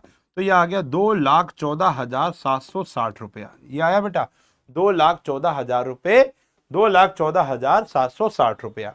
इस प्रॉफिट को बोलते हो आप डिविजिबल प्रॉफिट। पूरा लिखूं? पूरा लिख देता हूं। डिविजिबल प्रॉफिट वो प्रॉफिट जो पार्टनर्स के बीच में बटेगा। पहले सोल प्रोप्राइटर के बीच में क्या होता था बेटा? सोल प्रोप्राइटर की जो हम गेम पढ़ के आए हैं लास्ट ईयर, हम ट्रेडिंग के बाद पीएनएल बनाते थे, पीएनएल से एक नेट प्रॉफिट आता था, वो नेट प्रॉफिट के बाद टैक्स दे दो, सारा पैसा एक ही जने का है। लेकिन अब यहां पर नहीं है, अब जो नेट प्रॉफिट आएगा वो पार्टनर्स में बटेगा। अब जो बट रहा है उसको बोलते हैं डिविजिबल प्रॉफिट। अभी और भी खर्चे आएंगे धीरे धीरे।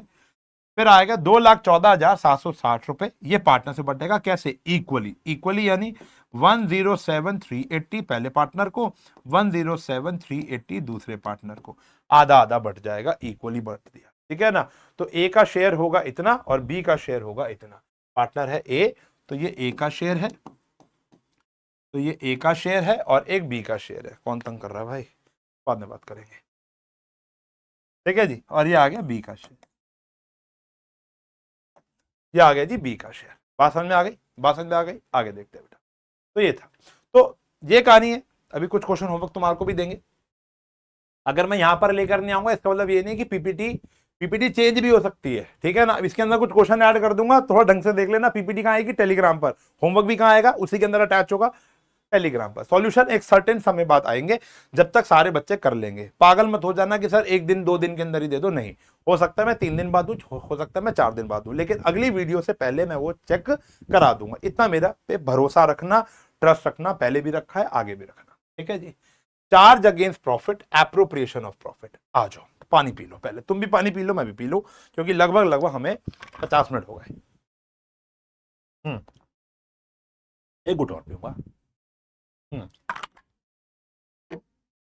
मेरी जब पहली क्लास में रिकॉर्ड करने गया था ना, आप मानोगे नहीं सर, कुछ एक सेकेंड, हाँ, एक बात क्या हुई थी, जब मेरी पहली रिकॉर्ड में करने गया था ना, तो मुझे उस क्लास के अंदर ना बहुत तेज शुशु आ गया। भाई नेचुरल प्रोसेस है। अब मेरे मान लेते जैसे भी मैं 40 स्लाइड का सोच के आया हूं, मुझे लगता है मैं 40 स्लाइड पढ़ा पाऊंगा, हो सकता है 30 के आसपास ही मैं रुक जाऊं, क्योंकि अब ये बड़ा चैप्टर है ना, मुझे नहीं पता कितना डिलीवर करूंगा मैं आज, लेकिन इतना पता कि मैं 1.5-2 घंटे के आसपास पढ़ा के जाऊंगा। तो वहां पर मेरे को आधे में ही आ गया। मुझे उसके बारे में पता नहीं भैया कटवट कैसे लेते हैं, या बीच में ब्रेक ले सकता हूँ, या प्यास लग गई ब्रेक ले सकता हूँ। पहली क्लास है और रिकॉर्ड हो रहा है, तो मैंने क्या किया, जो मैं आधा घंटा, इतनी तेज प्रेशर था मैं बता नहीं सकता, बर्दाश्त से बाहर हो रहा था। फिर मैंने उस वीडियो को बंद किया, मैं वॉशरूम गया, आकर मैंने दोबारा पढ़ाया, और अब अब अगर मान लो अभी ऐसा कुछ मेरे पास दोबारा हो जाता है तो मैं बोलूंगा कि बेटा 1 मिनट का ब्रेक है, ये रहा वॉशरूम, जल्दी जाऊंगा, वापसी आ जाऊंगा। अब मैं थोड़ा खुल गया, ठीक है ना, होता है ना पहली पहली बार, तो ये सब सिलसिले तो चलते रहते हैं, ठीक है ना। अब लाइव क्लास होती है, मैराथन होती थी, आप लोगों की मैराथन होती थी, तो भाई अब 5 घंटे पढ़ा रहा हूँ और इतना पानी पी रहा हूँ, सर्दियों के दिन है तो जाना ही पड़ेगा।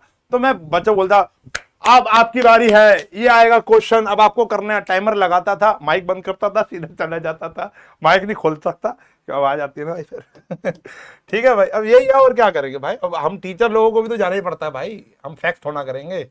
चलो आगे देखो, देखो क्या कह रहा है, charge against profit and appropriation. अब देखो, हमने हमने ट्रेडिंग बना लिया, पीएनएल बना लिया, पीएनएल बनाने के बाद ये देखो, यहां पे जगह इसलिए बनाई है कि ताकि मैं लिख पाऊं कि प्रॉफिट एंड लॉस अकाउंट बनाने के बाद हमको एक चीज मिलती है जिसको आप बोलते हो नेट प्रॉफिट। क्या बोलते हो? Net profit. क्या कभी ऐसा हुआ है कि आपका कोई एम्प्लॉय आए और बोले कि भैया सैलरी दे दो, और आप कह रहे हो नहीं भाई इस साल तो प्रॉफिट हुआ ही नहीं, तो सैलरी किस बात की? पॉसिबल है ऐसा बोलना? मकान मालिक आके कहता है भैया किराया दे दो, आप बोलो नहीं सर प्रॉफिट तो हुआ ही नहीं ना, तो किराया किस बात का? लपड़ पड़ेगा मुंह पे, लपड़ पड़ेगा। बैंक से लोन ले रखा है, ब्याज दोगे नहीं, किस दोगे नहीं, चाहे आपको लॉस चल रहा है दोगे ना। तो ऐसे खर्चों को कहते हैं हम चार्ज अगेंस्ट प्रॉफिट। क्या कहते हैं बेटा? चार्ज अगेंस्ट प्रॉफिट, जो इधर आ चुके होते हैं, जो ऑलरेडी हमारे पीएनएल के अंदर दिखाई देते हैं, उसके बाद हमको मिलता है नेट प्रॉफिट। क्या मिलता है? Net profit. तो चार्ज अगेंस्ट प्रॉफिट की अगर बात करें अभी फिलहाल, जो खर्चे प्रॉफिट एंड लॉस अकाउंट में आएंगे, charge against profit means that it is an expense for the firm, वो खर्चा है, मानना ही पड़ेगा, and is paid whether the firm claims profit और इनकर्स लॉस, चाहे आपको प्रॉफिट हो जाए चाहे लॉस हो जाए। जो हमने देखा नहीं पिछले साल, नेट लॉस नाम की भी चीज होती थी ना। अब ये नेट लॉस में ये तो नहीं बोलोगे ना कि नहीं नहीं नहीं नहीं नहीं हम सैलरी नहीं देंगे, हम रेंट नहीं देंगे, कैरियज आउटवर्ड नहीं देंगे, डेप्रिसिएशन नहीं लगाएंगे, ऐसा तो नहीं बोलते थे आप, ऐसा तो नहीं बोलते थे आप। तो क्या करोगे? देना ही पड़ेगा। तो वो खर्चे जो हमारे प्रॉफिट एंड लॉस अकाउंट में आते हैं, वो सारे के सारे लगभग चार्ज अगेंस्ट प्रॉफिट होते हैं। तो चार्ज अगेंस्ट प्रॉफिट वो खर्चे होते हैं, चाहे फर्म को लॉस क्यों ना हो जाए, देना ही पड़ेगा। जैसे इसका सबसे इंपॉर्टेंट नया एग्जांपल, पुराने तो आपने पढ़ लिए ना, वो दोबारा नहीं पढ़ाऊंगा, जो 11th में पढ़ लिए ना, वो में पढ़ने हैं। हमें देखना जो पार्टनर से रिलेटेड हो, जैसे interest on loan by partner. जो पार्टनर हमको लोन दे रहा है उसका ब्याज मैंडेटरी है ना बेटा, 10% तय हुआ तो देना ही देना है, कुछ तय नहीं हुआ तो 6% तो फिर भी देना ही देना है। Rent payable to a partner, मान लो अभी आएगा पूरा डिटेल में टॉपिक पढ़ेंगे हम, इनकी एंट्रीज पढ़ेंगे। आज अगर हमने इतना भी पढ़ लिया समझ लो सक्षम हो गए हम, ठीक है। तो मैं आपको क्या कह रहा हूं कि अगर मान लेते हैं कोई पार्टनर है, जैसे फिरोज और सन्नी थे, तो फिरोज और सन्नी एक जगह पे काम कर रहे थे, किराए की जगह ली हुई थी इन्होंने, प्रिंटिंग प्रेस। तो 3 साल से तो वहीं काम चल रहा था। अब मकान मालिक आए कहता है भैया मैं तो प्रॉपर्टी बेच रहा हूँ, आप खाली कर दो। हमने कहा जी ठीक है, अब कहाँ जाए कहाँ जाए कहाँ जाए। फिरोज कहता है सन्नी को, यार वो देख, वो तेरी वो पार्किंग खाली तो पड़ी हुई है यार, वो तेरे पास है वो गैराज खाली तो पड़ा हुआ है, या वो तेरे पास एक दुकान थी ना, वहीं पे शिफ्ट कर लेते, थोड़ी छोटी है लेकिन कोई बात नहीं, अपनी जगह तो हो जाएगी, कोई हटाएगा तो नहीं ना बार बार ही। हमने कहा भाई आइडिया ठीक है, तो हम वहां पे जाके शिफ्ट हो गए। लेकिन सनी सनी क्या कहता है? कहता है कि भाई लेकिन मैं किराया तो लूंगा, क्योंकि मैंने अभी वो किराए पे दे रखी है, वो सामने वाला बंदा मुझे 10,000 महीने का किराया दे रहा है, और हम भी आगे किराया दे ही रहे थे ना बेटा, और हम भी क्या कर रहे थे? आगे किराया पे कर ही रहे थे। बोलो, हम आगे किराया पे कर ही रहे थे, तो हम क्या करते हैं? आप मुझे भी किराया देना चालू करो, कितना? औरों से कम दे दो, लेकिन मैं भी किराया लूंगा। तो rent payable to a partner, अगर हम किसी पार्टनर को किराया पे कर रहे हैं तो वो देना ही पड़ेगा। तय हो गया ना सन्नी के बीच में, या तो सन्नी ले ही ना किराया, ले रहा है तो तय हो चुका है, चाहे फर्म को लॉस ही क्यों ना हो जाए, झगड़ा ही क्यों ना हो जाए, वो किराया लेके मानेगा, ठीक है ना। और एक होता है मैनेजर कमीशन, जो हम ऑलरेडी पढ़ चुके हैं, इसलिए मैं ना यहाँ पढ़ाता नहीं हूँ। मेरे ऑफलाइन वाले बच्चे भी कह रहे थे सर क्यों नहीं पढ़ा रहे हो, मेरा यहाँ पढ़ाने का वजूद ही नहीं है। मैनेजर पार्टनर थोड़ा हमारा, हम तो सिर्फ पार्टनरशिप की बात करेंगे ना। मैनेजर को देना वो हमारा पीएनएल का ही काम होता था, पता है ना, प्रॉफिट होगा दे देंगे, नहीं होगा तो मैनेजर कमीशन के बारे में मत सोचो। वो सिर्फ टीएस गरेवाल में ही कहीं ना कहीं पंगा, डीके गोयल में ही है, एनसीईआरटी में एक स्टेटमेंट लिखी हुई है बस मैनेजर कमीशन को लेकर, कोई क्वेश्चन एग्जिस्ट नहीं करता, ठीक है ना, ट्रस्ट में। ये सारे के सारे खर्चे क्या है बेटा? 4। तो वैसे 2 ही खर्चे हैं, एक है interest on loan, interest on loan by partner, किसी पार्टनर ने हमको लोन दिया उस पर ब्याज देना, चार्ज अगेंस्ट प्रॉफिट है। और rent payable to a partner, किसी पार्टनर ने हमको क्या दे दिया है? कोई चीज दे दी है, प्रॉपर्टी दे दी है, मतलब उसका किराया जो हम दे रहे हैं, अब वो चाहे वो लैंड हो, चाहे वो मशीनरी का किराया हो, चाहे वो एसी का किराया हो, वो हमें उसको देना पड़ेगा, चाहे फर्म को प्रॉफिट हो चाहे लॉस हो। लेकिन इसके बाद भी सीधा प्रॉफिट पार्टनर्स में बढ़ता नहीं है।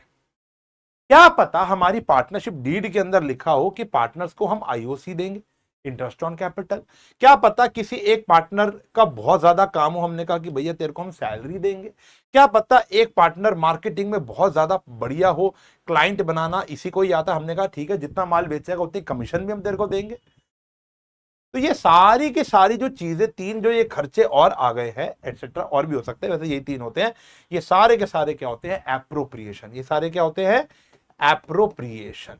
और जो इससे पे जो P&L में आता है उसको बोलते हैं हम चार्ज। क्या बोलते हैं हम, चार्ज। जैसे बताया इंटरेस्ट ऑन लोन और रेंट, ये हो गया चार्ज। इसके बाद हमारा अगर नेट प्रॉफिट आता है तो हम ये खर्चे देंगे। क्या कह रहा है, appropriation means distribution of net profit and interest on drawing, जो भी है, अभी अभी इंटरेस्ट ऑन ड्रॉइंग छोड़ दो, एज सैलरी एटसेट्रा। जैसे क्या क्या हो गया, सैलरी हो गई, इंटरेस्ट ऑन कैपिटल हो गया, transfer of profit to reserve. मान लो गुल्लक में भी आपको कुछ पैसा डालना है तो प्रॉफिट होगा तभी तो डालोगे ना गुल्लक में।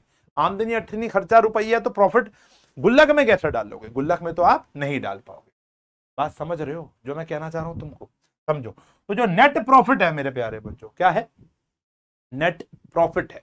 प्रॉफिट आएगा तो मैं आईओसी दूंगा, प्रॉफिट नहीं आया तो आईओसी नहीं। मान लो डीड में लिखा है पार्टनर्स को आईओसी मिलनी चाहिए 5%, लेकिन वो तभी मिलेगी बाय डिफॉल्ट जब प्रॉफिट होगा। प्रॉफिट नहीं हुआ, उस साल लॉस हो गया, तो रेंट तो देंगे, आईयूएल तो देंगे, लेकिन आईओसी नहीं देंगे, सैलरी नहीं देंगे, कमीशन नहीं देंगे। आपके पास सफिशिएंट धन है देने के लिए तो मिलेगा। ऐसे खर्चों को बोलते हैं हम एप्रोप्रिएशन। इसके ऊपर बहुत डिटेल में बात करेंगे अगली क्लास में। आज का मेरे हिसाब से तुम्हारा फोकस होना चाहिए, एक एक करके पढ़ना, वो है चार्ज अगेंस्ट प्रॉफिट। तो चार्ज अगेंस्ट प्रॉफिट तक आज हम पढ़ाने वाले हैं, आओ पढ़ते हैं। जैसे सबसे पहला टॉपिक, इनका डिफरेंस पढ़ लोगे, पढ़ ही लोगे, याद जरूर करना, इंपॉर्टेंट डिफरेंस है। नेचर, ये खर्चा है तो डिडक्ट होगा from revenue to determine the net profit और लॉस। तो ये P&L अकाउंट में आता है, लिखा है ना P&L अकाउंट में, और बिफोर P&L एप्रोप्रिएशन लग जाएगा। Rent paid to a partner और इंटरेस्ट ऑन लोन, ये आता है। इट मींस डिस्ट्रीब्यूशन, ये क्या है, प्रॉफिट का डिस्ट्रीब्यूशन है अलग अलग तरीकों से। किसी पार्टनर को आईओसी दे दो, सैलरी दे दो, जो बच जाएगा वो डिविजिबल प्रॉफिट। ये P&L एप्रोप्रिएशन में होता है। P&L appropriation after accounting of all the charges. P&L account के बाद क्या बनता है, P&L एप्रोप्रिएशन। जैसे salary to a partner, interest on capital, transfer profit to general reserve, ये सारी चीजें, कमीशन वगैरह, ये सारी होती है हमारी एप्रोप्रिएशन। मैं कह रहा हूं इस सेगमेंट को 10 मिनट रुक जाओ, 10 मिनट ही, अगली क्लास में पढ़ेंगे 100%। आज हम पढ़ेंगे ये वाला। इतना टाइम हो गया हमको, लगभग 1 घंटा हो गया है। अब देखते हैं, अगर हमें समय मिलेगा तो ये वाला करेंगे, वरना हम ये वाला काम तो आज हम पढ़ेंगे। चलो, तो क्या कह रहा है, चार्ज अगेंस्ट प्रॉफिट। क्या कह रहा है बेटा, चार्ज अगेंस्ट प्रॉफिट। कोई भी चीज चार्ज अगेंस्ट प्रॉफिट कब होगी, कैसे मानी जाएगी। Usually there are only 3 such expenses. मैंने बताया ना, इसको हम ज्यादा फोकस नहीं कर रहे हैं, हमारा फोकस यहीं पर ही होगा। चाहे फर्म को प्रॉफिट हो, चाहे फर्म को लॉस हो। Interest on loan given by partner to firm, partner ने फर्म को लोन दिया है तो उसका ब्याज देना ही देना है। रेंट पेबल और पेड टू अ पार्टनर, तो रेंट देना ही देना है, ठीक है ना। रेंट पेबल यानी अभी देना है या दे दिया है, दोनों एक ही बात है ना, कैश में दे दिया है। चलो, interest on loan by partner, क्या एंट्रीज होती है, क्या ट्रीटमेंट करेंगे, आओ बात करेंगे। If a partner has given loan or advance to the firm, he shall get interest at the agreed rate as written in the partnership deed, जो deed में लिखा है, ठीक है ना। और as agreed otherwise, oral agreement है तो वो, लेकिन अगर एब्सेंस ऑफ द एग्रीमेंट है तो इंडियन पार्टनरशिप एक्ट कितना कह रहा है बेटा, 6% per annum on the loan. ठीक है, ठीक है, डन है, कोई दिक्कत तो नहीं है, कोई दिक्कत तो नहीं है। ये है हमारा काम, ठीक है जी। कहां पर जाएगा, ये हम डेबिट कर देंगे, debited in profit and loss account. ये प्रॉफिट एंड लॉस अकाउंट जो लास्ट टाइम बनाते थे, वहां पर जाकर माइनस हो जाएगा, वहां पर जाकर डेबिट हो जाएगा। इतना क्लियर है, इतना क्लियर है।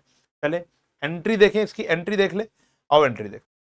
जल एंट्री के लिए क्वेश्चन देखते हैं बेटा, प्यारा सा क्वेश्चन कह रहे अमित, बिमल एंड चमन पार्टनर्स है sharing profit and losses equally.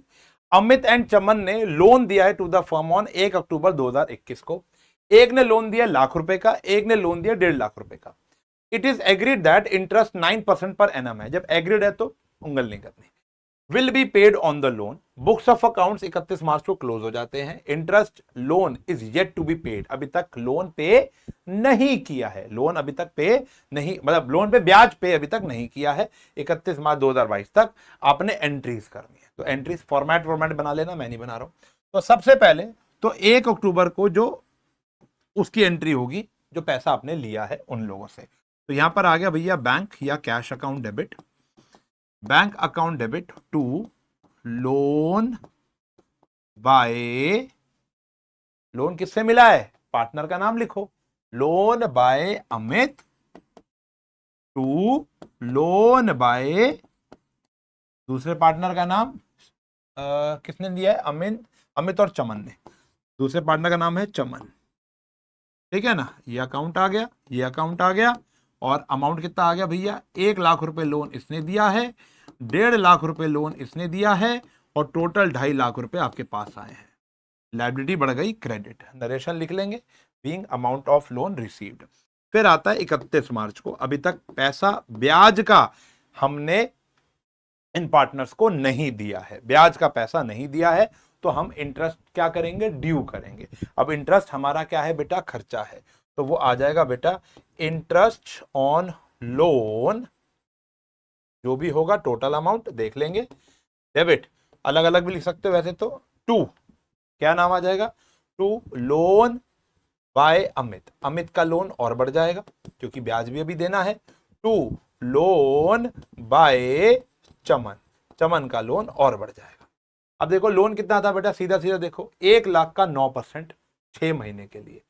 1,00,000 का क्या है बेटा, 9% है, मात्र 6 महीने के लिए बात करेंगे तो ये आ गया लगभग 4,500 रुपए। तो 4,500 लोन और बढ़ गया। हमें ₹1,00,000 तो देने ही थे, 4,500 रुपए और ऐड हो गए उसी के लोन में, ठीक है जी। उसके बाद आया हमारा 1,50,000 रुपए, तो 1,50,000 रुपए का फिर वही 9% आया, और साथ में आ गया बेटा 6/12। तो 2 जीरो से 2 जीरो काट दो, और यहां पे काट दो हाफ, और ये हो गया हमारा 7,500, 750 हुआ ना, 750, तो 750 इंटू में 9 हुआ, 045 63 हो गया ना, तो ये हो गया 6750।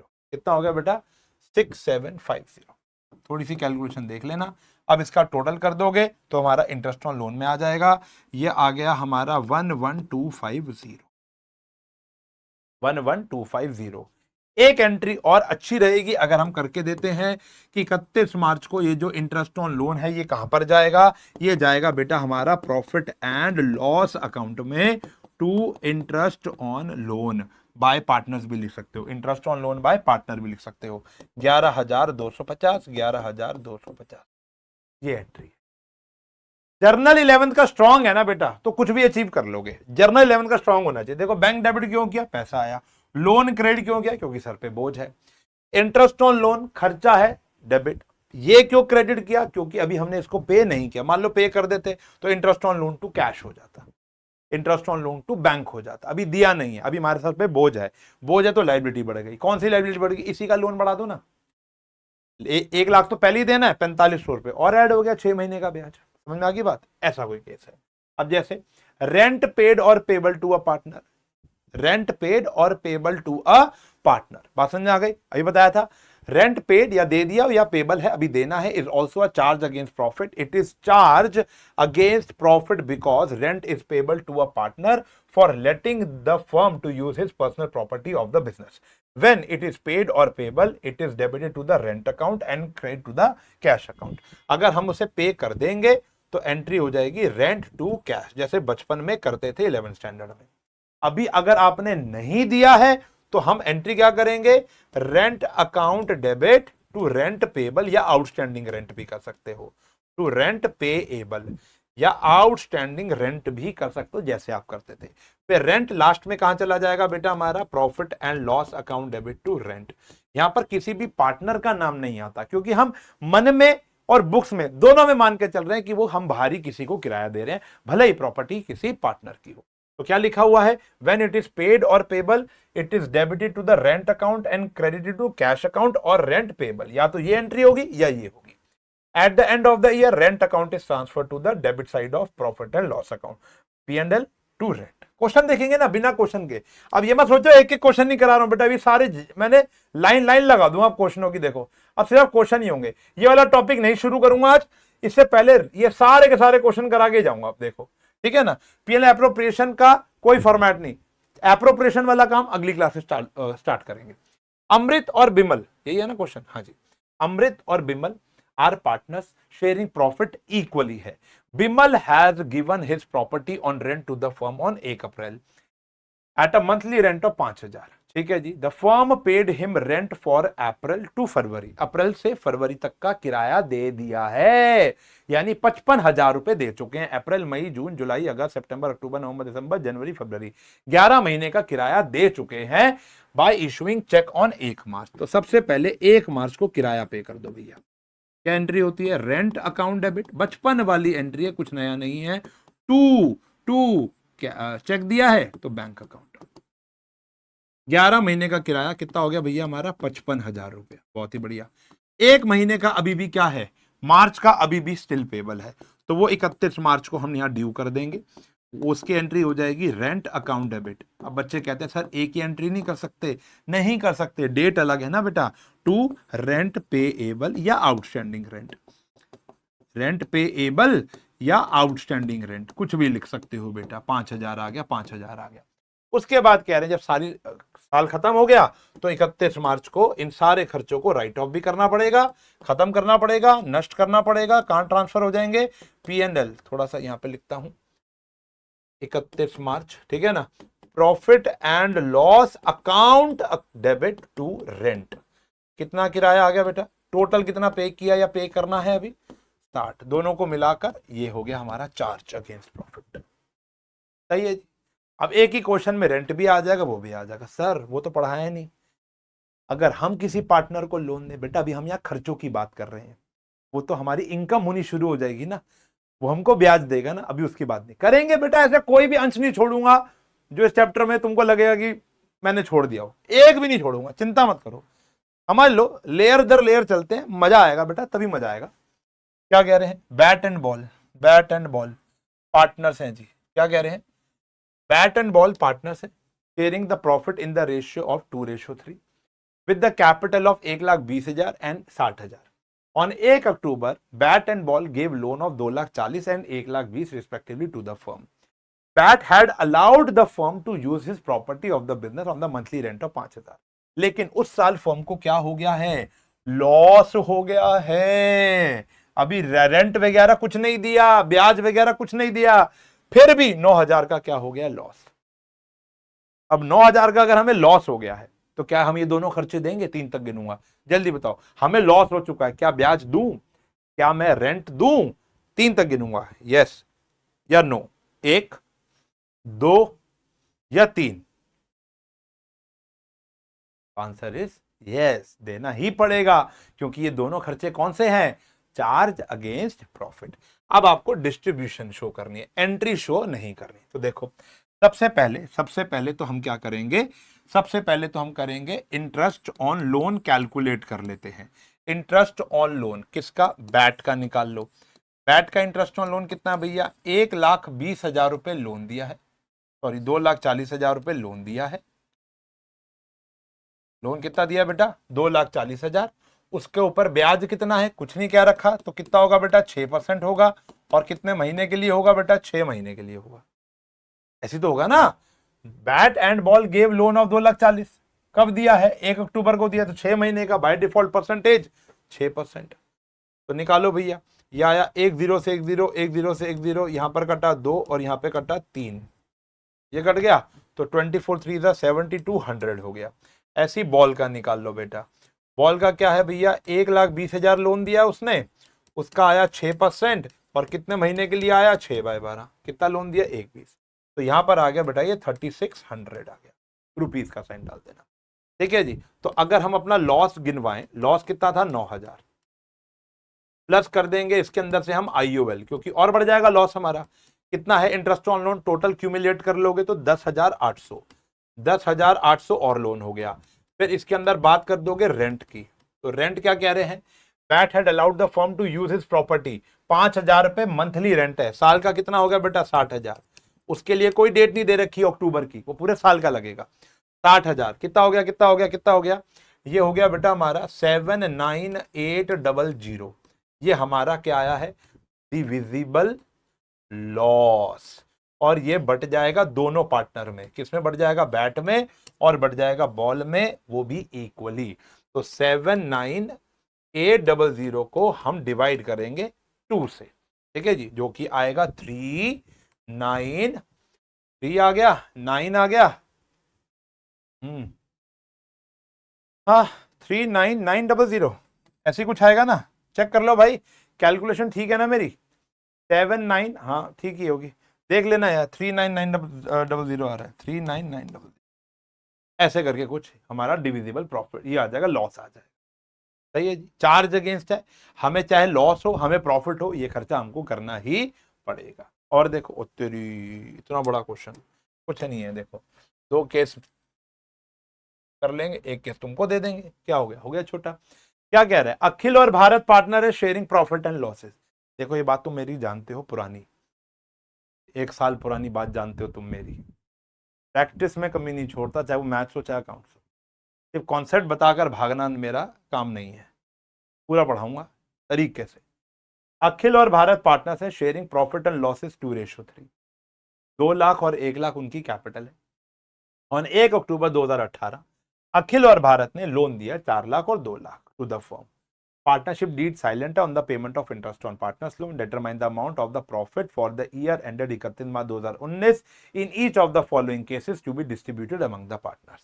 पहले केस में फर्म को प्रॉफिट हुआ था 25,000 रुपए का। तीनों केस के अंदर, ये case number 1, case number 2, case number 3 में इंटरेस्ट ऑन लोन तो कॉमन ही होगा ना, पहले वो कैलकुलेट कर लेते हैं। तो यहां पर हम कैलकुलेट कर रहे हैं calculation of interest on loan. अच्छा, कई बच्चों के मन में आ रहा होगा सर डिस्ट्रीब्यूशन ऑफ प्रॉफिट में तो प्रॉफिट एंड लॉस एप्रोप्रिएशन बनता है, नहीं, आपकी इच्छा है, जब तक वो बनाने को नहीं बोलेगा ना पीएनएल एप्रोप्रिएशन, तब तक डिस्ट्रीब्यूशन जरूरी नहीं है कि हम पीएनएल एप्रोप्रिएशन के अंदर ही करें, हम वर्बली ऐसे कैलकुलेट भी कर सकते हैं। आपका मन है, आपको लगता है नहीं वो ज्यादा अच्छा लगता है, तो वो भी कर सकते हैं। इंटरेस्ट ऑन लोन, पार्टनर का नाम क्या था भैया, पहला अखिल, तो अखिल का इंटरेस्ट ऑन लोन निकालो भैया, कितना था, 4 लाख रुपयों का, बाय डिफॉल्ट 6%, और यहां पर आ गया भैया 6 महीना, सिंपल सी बात है, तो ये आ गया भैया 12,000 रुपया, और फिर 12,000 ही तो आ गया, नहीं 6 4 24 और आधा कर दोगे तो 12,000, सही है जी। और दूसरे लोन कितना दिया है भारत ने, भारत का लोन था 2 लाख, उसका 6%, बाय डिफॉल्ट 6/12, तो इसका आ गया भैया 6,000। तो टोटल आईओएल जो आ जाएगा ना, टोटल इंटरेस्ट ऑन लोन जो आ गया बेटा हमारा आ गया 12,000 प्लस वो तो 18,000 रुपये, ये आ गया बेटा टोटल 18,000। इतनी बात क्लियर हो गई है, इतनी बात क्लियर हो गई है। अब बात करते हैं केस नंबर फर्स्ट की। केस नंबर फर्स्ट में हमको प्रॉफिट दिया हुआ है, केस नंबर फर्स्ट पे आपको प्रॉफिट दिया हुआ है, प्रॉफिट दिया हुआ है 25,000। क्या 25,000 रुपए में से हम 18,000 दे सकते हैं, तो माइनस कर दिया इंटरेस्ट ऑन लोन, कितना हो गया भैया 18,000 रुपया, ये बच गया 7,000, जो कि हम बांट देंगे पार्टनर्स में, अखिल और भारत में, रेशियो दे रखा है 2:3। अब ये वर्क कैसे करता है ये भी सीख लो। 7,000 का 2/3 का मतलब होता है 2/5 करना है, 2:3 का मतलब सॉरी क्या होता है, 2/5 करना है। ये हो गया अखिल का, भारत का हो जाएगा 7,000 का 3/5, अब 5 से काटोगे तो कितना आ गया भैया 1,400, तो ये आ गया 2,800 और ये आ गया 4,200, ऐसे कुछ होगा ना, ये हो गया 2,800 और ये आ गया 14 तिया 42, तो 4,200, ऐसे रेशियो आपको निकालना पड़ेगा। तो यहां पर हमने जो डिवाइड किया है 2,800 रुपए, ये अखिल का शेयर है, अखिल शेयर, और जो 4,200 है ये भारत का शेयर है, भारत का शेयर है, भारत का शेयर और शेयर दोनों है, ठीक है ना, समझ में आ गई भाई, बात समझ में आ गई, ये कहानी होगी। केस नंबर 2 कह रहे हैं कि फर्म को प्रॉफिट तो है लेकिन कितना है 15,000, मात्र 15,000 का प्रॉफिट और खर्चा कितना है 18,000। क्या देंगे? बिल्कुल देंगे। फर्म को लॉस हो जाएगा? कोई बात नहीं। क्यों? क्योंकि चार्ज है। आज की पूरा दिन चार्ज अगेंस्ट प्रॉफिट के नाम हो गया ना बेटा। केस नंबर 2, तो हमारा क्या आया भैया? प्रॉफिट दिया हुआ था आपको मात्र कितने रुपए का? 15,000 रुपए का। लेकिन माइनस करेंगे अगर हम इंटरेस्ट ऑन लोन, तो वो है भैया 18,000 रुपए का। तो हमारा 3,000 रुपए का क्या हुआ है बेटा? Divisible loss.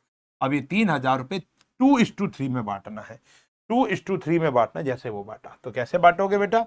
3,000 को 2/5 कर दो, तो ये आ गया 600। तो यानी कितना हो गया बेटा? 1200। और ये बच गया हमारा 1800। ये आंसर हो गया। केस नंबर 3 अभी कराया था, फर्म को लॉस है। तो जब फर्म को लॉस होता है, अभी ये क्वेश्चन कराया था ना, तो लॉस और बढ़ जाएगा। तो केस नंबर 3 आपका क्या रहेगा बेटा? होमवर्क रहेगा। This is your homework. कर लोगे बेटा? आप इसका आंसर कमेंट में ही बता देना। ये वाला वो वाला होमवर्क नहीं है जो तुम सोच रहे हो, जो उस पे आएगा। ये वाला आपको यहीं पर ही मुझे बताना पड़ेगा। ठीक है ना? बता दोगे? चलो। और देखो, तुम्हारे लिए और भी क्वेश्चन लाया हूं बेटा, ऐसी बात नहीं है। अंकित, भानु, चारू, ये पार्टनर्स हैं बेटा। अंकित है, भानु है, चारू है। इक्वल पार्टनर्स हैं। 2.5 लाख रुपए कैपिटल है तीनों की। 1 अक्टूबर 2021 में अंकित और भानु ने लोन दिया है 2.5 लाख रुपए का each to the firm, where as Charu ने लोन ले लिया 1 लाख रुपए का। इसी का इंतजार कर रहे थे? आ जाओ, एंट्रीज भी करनी सिखाता हूं कि हम पार्टनर को लोन देते हैं तो क्या करेंगे। लोन ले लिया तो एंट्री आ गई ना, वो भी सिखा देता हूं दोबारा से। लेकिन अगर लोन दे दिया किसी पार्टनर को, तो तुम्हारी इनकम होगी ना, उसका ब्याज आएगा। तो बात करते हैं। तो अंकित और भानु ने 2.5 लाख रुपए, ओए कितने गया? अंकित और भानु ने 2.5 लाख रुपए फर्म को लोन दिया, लेकिन जो चारू है उसने फर्म से लोन लिया है। ठीक है जी। अच्छा, इसका बाय डिफॉल्ट 6% नहीं होता। अगर डीड में मेंशन नहीं है ना कि अगर हम किसी पार्टनर को ब्याज पे पैसा देंगे और रेट मेंशन नहीं है, तो बाय डिफॉल्ट कुछ नहीं मिलेगा। फिर बात समझना, ठीक है ना? बाय डिफॉल्ट सिर्फ interest on loan by partners ही है 6%। रिसीव करने का 6% नहीं है, देने का ही है। From the firm on the same day it was agreed that among the partner Charu will get interest eight the rate of 6%। Interest on loan from the partner was paid on 10 अप्रैल। लेकिन हम तो 10 अप्रैल की बात ही नहीं कर रहे हैं, हम तो कब की कर रहे हैं? 31 मार्च। यानी 31 मार्च तक ब्याज पे नहीं हुआ है। अच्छा, एक बात और याद आई कि अगर आपको ऐसा लगे कि बीच में बहुत थोड़ा फास्ट हो रहा हूं, हो सकता है वाईटी है, बच्चे सामने नहीं है, फीडबैक ऑफ फेस नहीं दिखता, बॉडी लैंग्वेज नहीं दिखती है, हो जाता है यार, हमारे साथ भी हो जाता है। तो आप रिवाइंड करके देख सकते हैं, चीज़ों को स्लो मोशन में देख सकते हैं। जब 2x पे देखा जा सकता है तो हाफ एक्स पे भी देखा जा सकता है। ठीक है ना बेटा? कुछ पोर्शन जहां पर लग रहा है आपको। तो ये आ रहा है पास द एंट्रीज। तो पहले तो मैं ये वाली एंट्री करता हूँ। 1 अक्टूबर को जो हमने लोन लिया है, तो यहां पर आया कैश या bank account debit to loan by, क्या नाम है पार्टनर का? Ankit, to loan by Bhanu. ये आ गया बेटा, टू लोन बाय भानु। कितना आया भैया? 2.5 लाख। ये भी कितना आया बच्चों? 2.5 लाख। और ये आ गया भैया 5 लाख। ठीक है जी। Okay. Where as Charu to का लोन, तो हमने चारू को लोन दिया है, तो 1 अक्टूबर को हमने उसको लोन दिया होगा। तो loan to Charu to cash, इसको हमने पैसा दिया है 1 लाख रुपए। सही है जी। फिर 31 मार्च को ब्याज की एंट्री आ गई। इसका ब्याज तो निकालना आता है, 2.5 लाख का 6% 6 महीने के लिए निकाल लोगे, कैलकुलेटर से कर लूं। 2.5 लाख का 6% 6 महीने के लिए, रुको रुको रुको, खुल जा सिम सिम। 2.5 लाख का 6% और 7,500 हो गया, 7,500 हो गया। ठीक है जी। तो इसकी एंट्री क्या होती है? अभी मैंने आपको बताई थी, interest on loan debit to loan by Ankit, क्योंकि अभी दिया नहीं है ना, दे देते तो कैश आ जाता। लोन बाय क्या नाम है? भानु। 7.5 और ये आ गया प्यारे बच्चों 15। ठीक है जी। ओके, डन है। इसके बाद 31 मार्च को ही अब हम उसको भी तो लोन का ब्याज रिसीव करेंगे उससे, तो मेरी इनकम है, इनकम तो क्रेडिट होती है। तो इंटरेस्ट ऑन चारूज लोन या interest on loan bye from Charu, interest on loan from Charu, ये आ गया। डेबिट किसको करोगे, क्योंकि रिसीव तो अभी भी नहीं हुआ हमको पैसा। डेबिट किसको करोगे, क्योंकि वो पैसा रिसीव नहीं हुआ है। अब मेरी बात सुनना, अब यहां पे डेबिट करने के लिए आपके पास दो उपाय है। पहला, या तो आप सीधा प्रॉफिट एंड लॉस अकाउंट को, सॉरी इंटरेस्ट हमारा क्या है, इनकम है ना, यहां पे सीधा क्या कर सकते हो, पार्टनर्स का कैपिटल अकाउंट डेबिट कर सकते हो, जो कि हमारी उसमें दिया हुआ है। तो ये आता है चारूज कैपिटल अकाउंट सीधा। वो कितना होगा, 1,00,000 का कितना परसेंट है बेटा, 6%, और कितने महीने के लिए, 6 महीने के लिए, तो 3,000 रुपए हो गए। और फिर ये हमारे P&L में क्रेडिट साइड चला जाएगा इंटरेस्ट। ठीक है ना, बताता हूं कैसे। तो यहां पर चारू की कैपिटल को आप क्या कर सकते हो, डेबिट, जो कि TS गरेवाल वगैरह ये सब करते हैं, तो आप ये भी कर सकते हो कि हमने चारू की कैपिटल को डेबिट क्यों किया, क्योंकि उसकी कैपिटल हम कम कर लें, क्योंकि उससे भी ब्याज हमें लेना है। ब्याज अभी आया नहीं, आ जाएगा तो कैश वर्ड आ जाएगा। ठीक है ना। अच्छा, 31 मार्च को जब आप राइट ऑफ करोगे, तो अगर मैं इसको राइट ऑफ कर रहा हूं, अभी मैंने आपको सिखाया था, वो क्या था, profit and loss account debit to interest on loan, to interest on loan कितना था भैया, 15,000। और ये वाले को राइट ऑफ करना है इनकम को, तो 31 मार्च करो ना। अच्छा, इसको करना ना करना आपकी इच्छा है, करते हो तो interest on loan, interest on Charu's loan, interest on Charu's loan to profit and loss, क्योंकि ये हमारे इनकम है, तो प्रॉफिट एंड लॉस अकाउंट के क्रेडिट साइड जाएगी। ये वाली, ये जो है ना, ये ऑप्शनल है। क्यों, क्योंकि प्रूडेंस प्रिंसिपल भी कहता था कि भैया खर्चों को लिख दो, इनकम को राइट ऑफ नहीं भी करो। एज अ स्टूडेंट लाइफ बताऊं ना, खर्चों को राइट ऑफ करना जरूरी है, इनकम को नहीं भी लिखोगे तो चलेगा, लेकिन लिखते हो तो हमेशा सुपीरियर होते हो, तो ये आप काम कर सकते हो। ठीक है ना। तो हमने जो ये वाली एंट्री की है ना बेटा, ये वाली, ये नई है, ये हमने एक अभी नहीं पढ़ी है, ये वाली देख लो। और एक एंट्री जो हमने पढ़ी है, जो चारू के ब्याज वाली थी, वही वाली नहीं है। और एक एंट्री जो अभी हमने पढ़ी है, ओहो क्या हो गया, ये वाली नहीं है। और एक एंट्री जो अभी हमने पढ़ी है, वो एक ये वाली नहीं। ठीक है जी, बाकी 3 एंट्रियां मैं अभी आपको पहले ऑलरेडी सिखा चुका हूं। ठीक है ना। तो ये वाली जो 3 एंट्रियां हैं, ये वो है कि हमने किसी पार्टनर से लोन लिया है तो उसको हम ब्याज देंगे। लोन लिया, ब्याज दिया, राइट ऑफ किया। यहां पर क्या है, हमने लोन दिया, ब्याज लिया और इनकम ट्रीट कर, इतना सिंपल। ठीक है ना बेटा, इतना सिंपल है। और इस टॉपिक के क्वेश्चन बड़े कम है, आपको सबसे ज्यादा फोकस करना है कि हमने पार्टनर से लोन लिया वाले क्वेश्चन पर। चार्ज की बात हो, चलो। कह रहे हैं पारुल, परेश एंड राहुल, आओ एक आधा क्वेश्चन और कर लेंगे। कह रहे हैं firm gave loan to Rahul, firm ने राहुल को लोन दिया 1 फरवरी 2025 को 6 लाख रुपए का, तो 2 महीने का ही होगा। Interest was agreed to be levied 6% per annum. ठीक है ना। राहुल ने ब्याज पे कर दिया बाय चेक अप टू फरवरी, तो 1 महीने का ब्याज पे किया है, सिर्फ 1 महीने का, 5 मार्च को, बाकी अभी भी वो हमें देगा। तो 5 मार्च की अगर बात करूं, सिर्फ इंटरेस्ट की अगर बात करूं, लोन अमाउंट की बात नहीं कर रहा, 5 मार्च की अगर बात करूं, तो 6 लाख का कितना परसेंट है, 6%, 6%। और 1 महीने के हिसाब से मिलेगा। क्यों, मिलना 2 महीने का है, लेकिन 1 महीने का उसने हमें दे दिया और 1 महीना अभी बकाया है, तो अलग अलग एंट्री कर रहा हूं। तो अगर हम बात करेंगे, ये आ गया 1/2, तो ये कितना हो गया बेटा, 3,000 रुपए। ठीक है जी, अब ये पैसा आ चुका है आपके पास, तो कैश अकाउंट डेबिट, ये ब्याज आ चुका है टू इंटरेस्ट ऑन, कौन सा लोन था, क्या नाम था उसका, क्या नाम था उसका, पार्टनर का नाम भूल गया, Rahul. Interest on Rahul's loan, कई लोग कैपिटल भी डायरेक्ट लिख देते हैं, एक ही बात है। ठीक है जी। और फिर 31 मार्च को हम फिर एंट्री ड्यू करेंगे कैपिटल अकाउंट पे। क्या होगी बेटा, राहुल्स कैपिटल डेबिट कर दो 3,000 to interest on Rahul's capital, Rahul's capital 3,000। अब 2 महीने का ब्याज 6,000 हो गया ना। लास्ट में अगर राइट ऑफ करना चाहो, मतलब इनकम दिखाना चाहो, दिखा सकते हो कि interest on Rahul's capital loan, sorry ये कैपिटल नहीं है, लोन है, interest on Rahul's loan debit to, कहां पे राइट ऑफ हो जाएगा, कहां पे जाएगा बेटा, प्रॉफिट एंड लॉस अकाउंट, यानी टोटल 6000। ये लास्ट वाली एंट्री नहीं भी करोगे, टीएस तो नहीं करती है, चलेगा बेटा, चलेगा बेटा, दौड़ेगा बेटा, दौड़ेगा। ठीक है जी, इतना रखे बेटा, आज इतना रखे। मेरे हिसाब से हम लोग लगभग लगभग 1.5-2 घंटे पढ़ चुके हैं। ठीक है जी, मतलब 1.5 घंटा तो हमने पढ़ ही लिया है।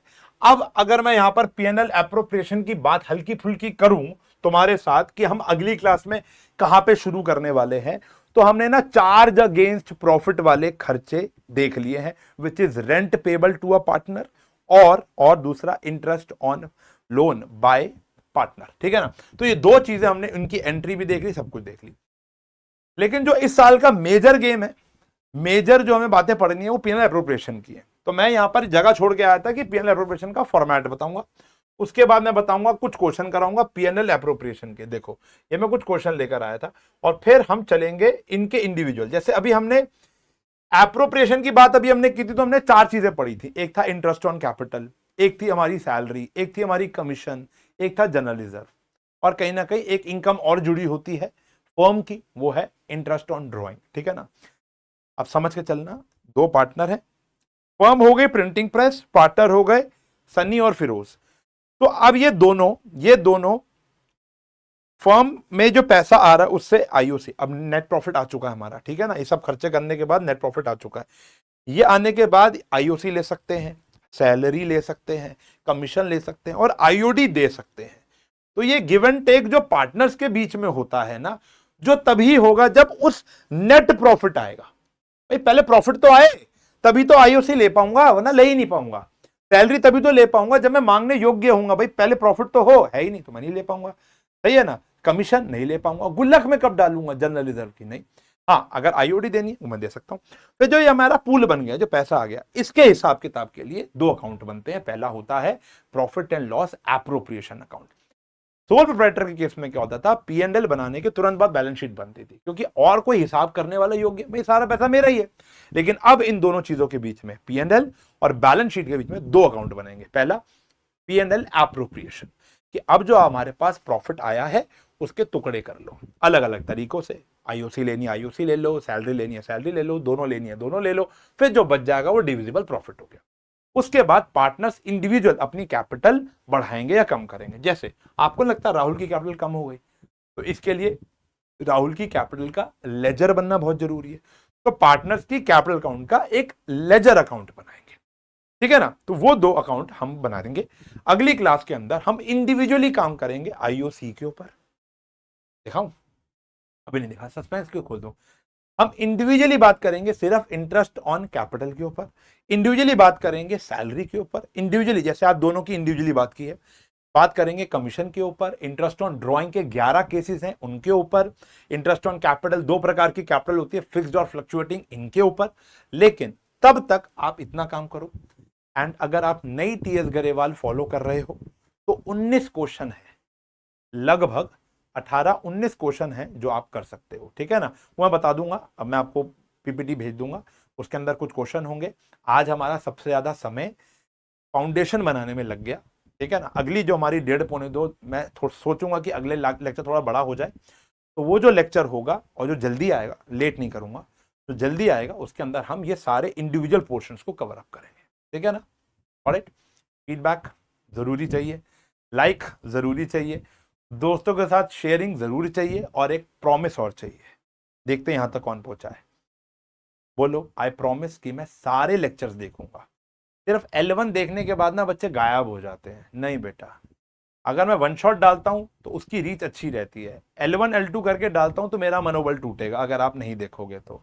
ठीक है, अपने न्यूनतम समय पर देखो, लेकिन देखोगे। आज L1 आया है, फिर L2 आएगा, L3 आएगा, L4 आएगा। मेरे ऑफलाइन में भी ये वाला चैप्टर 1 महीना चलता है बेटा पूरा, तो यहाँ पर भी लगभग 15-20 दिन के अंदर हम ये पूरे L1 L2 L3 L4 cover करने की कोशिश करेंगे।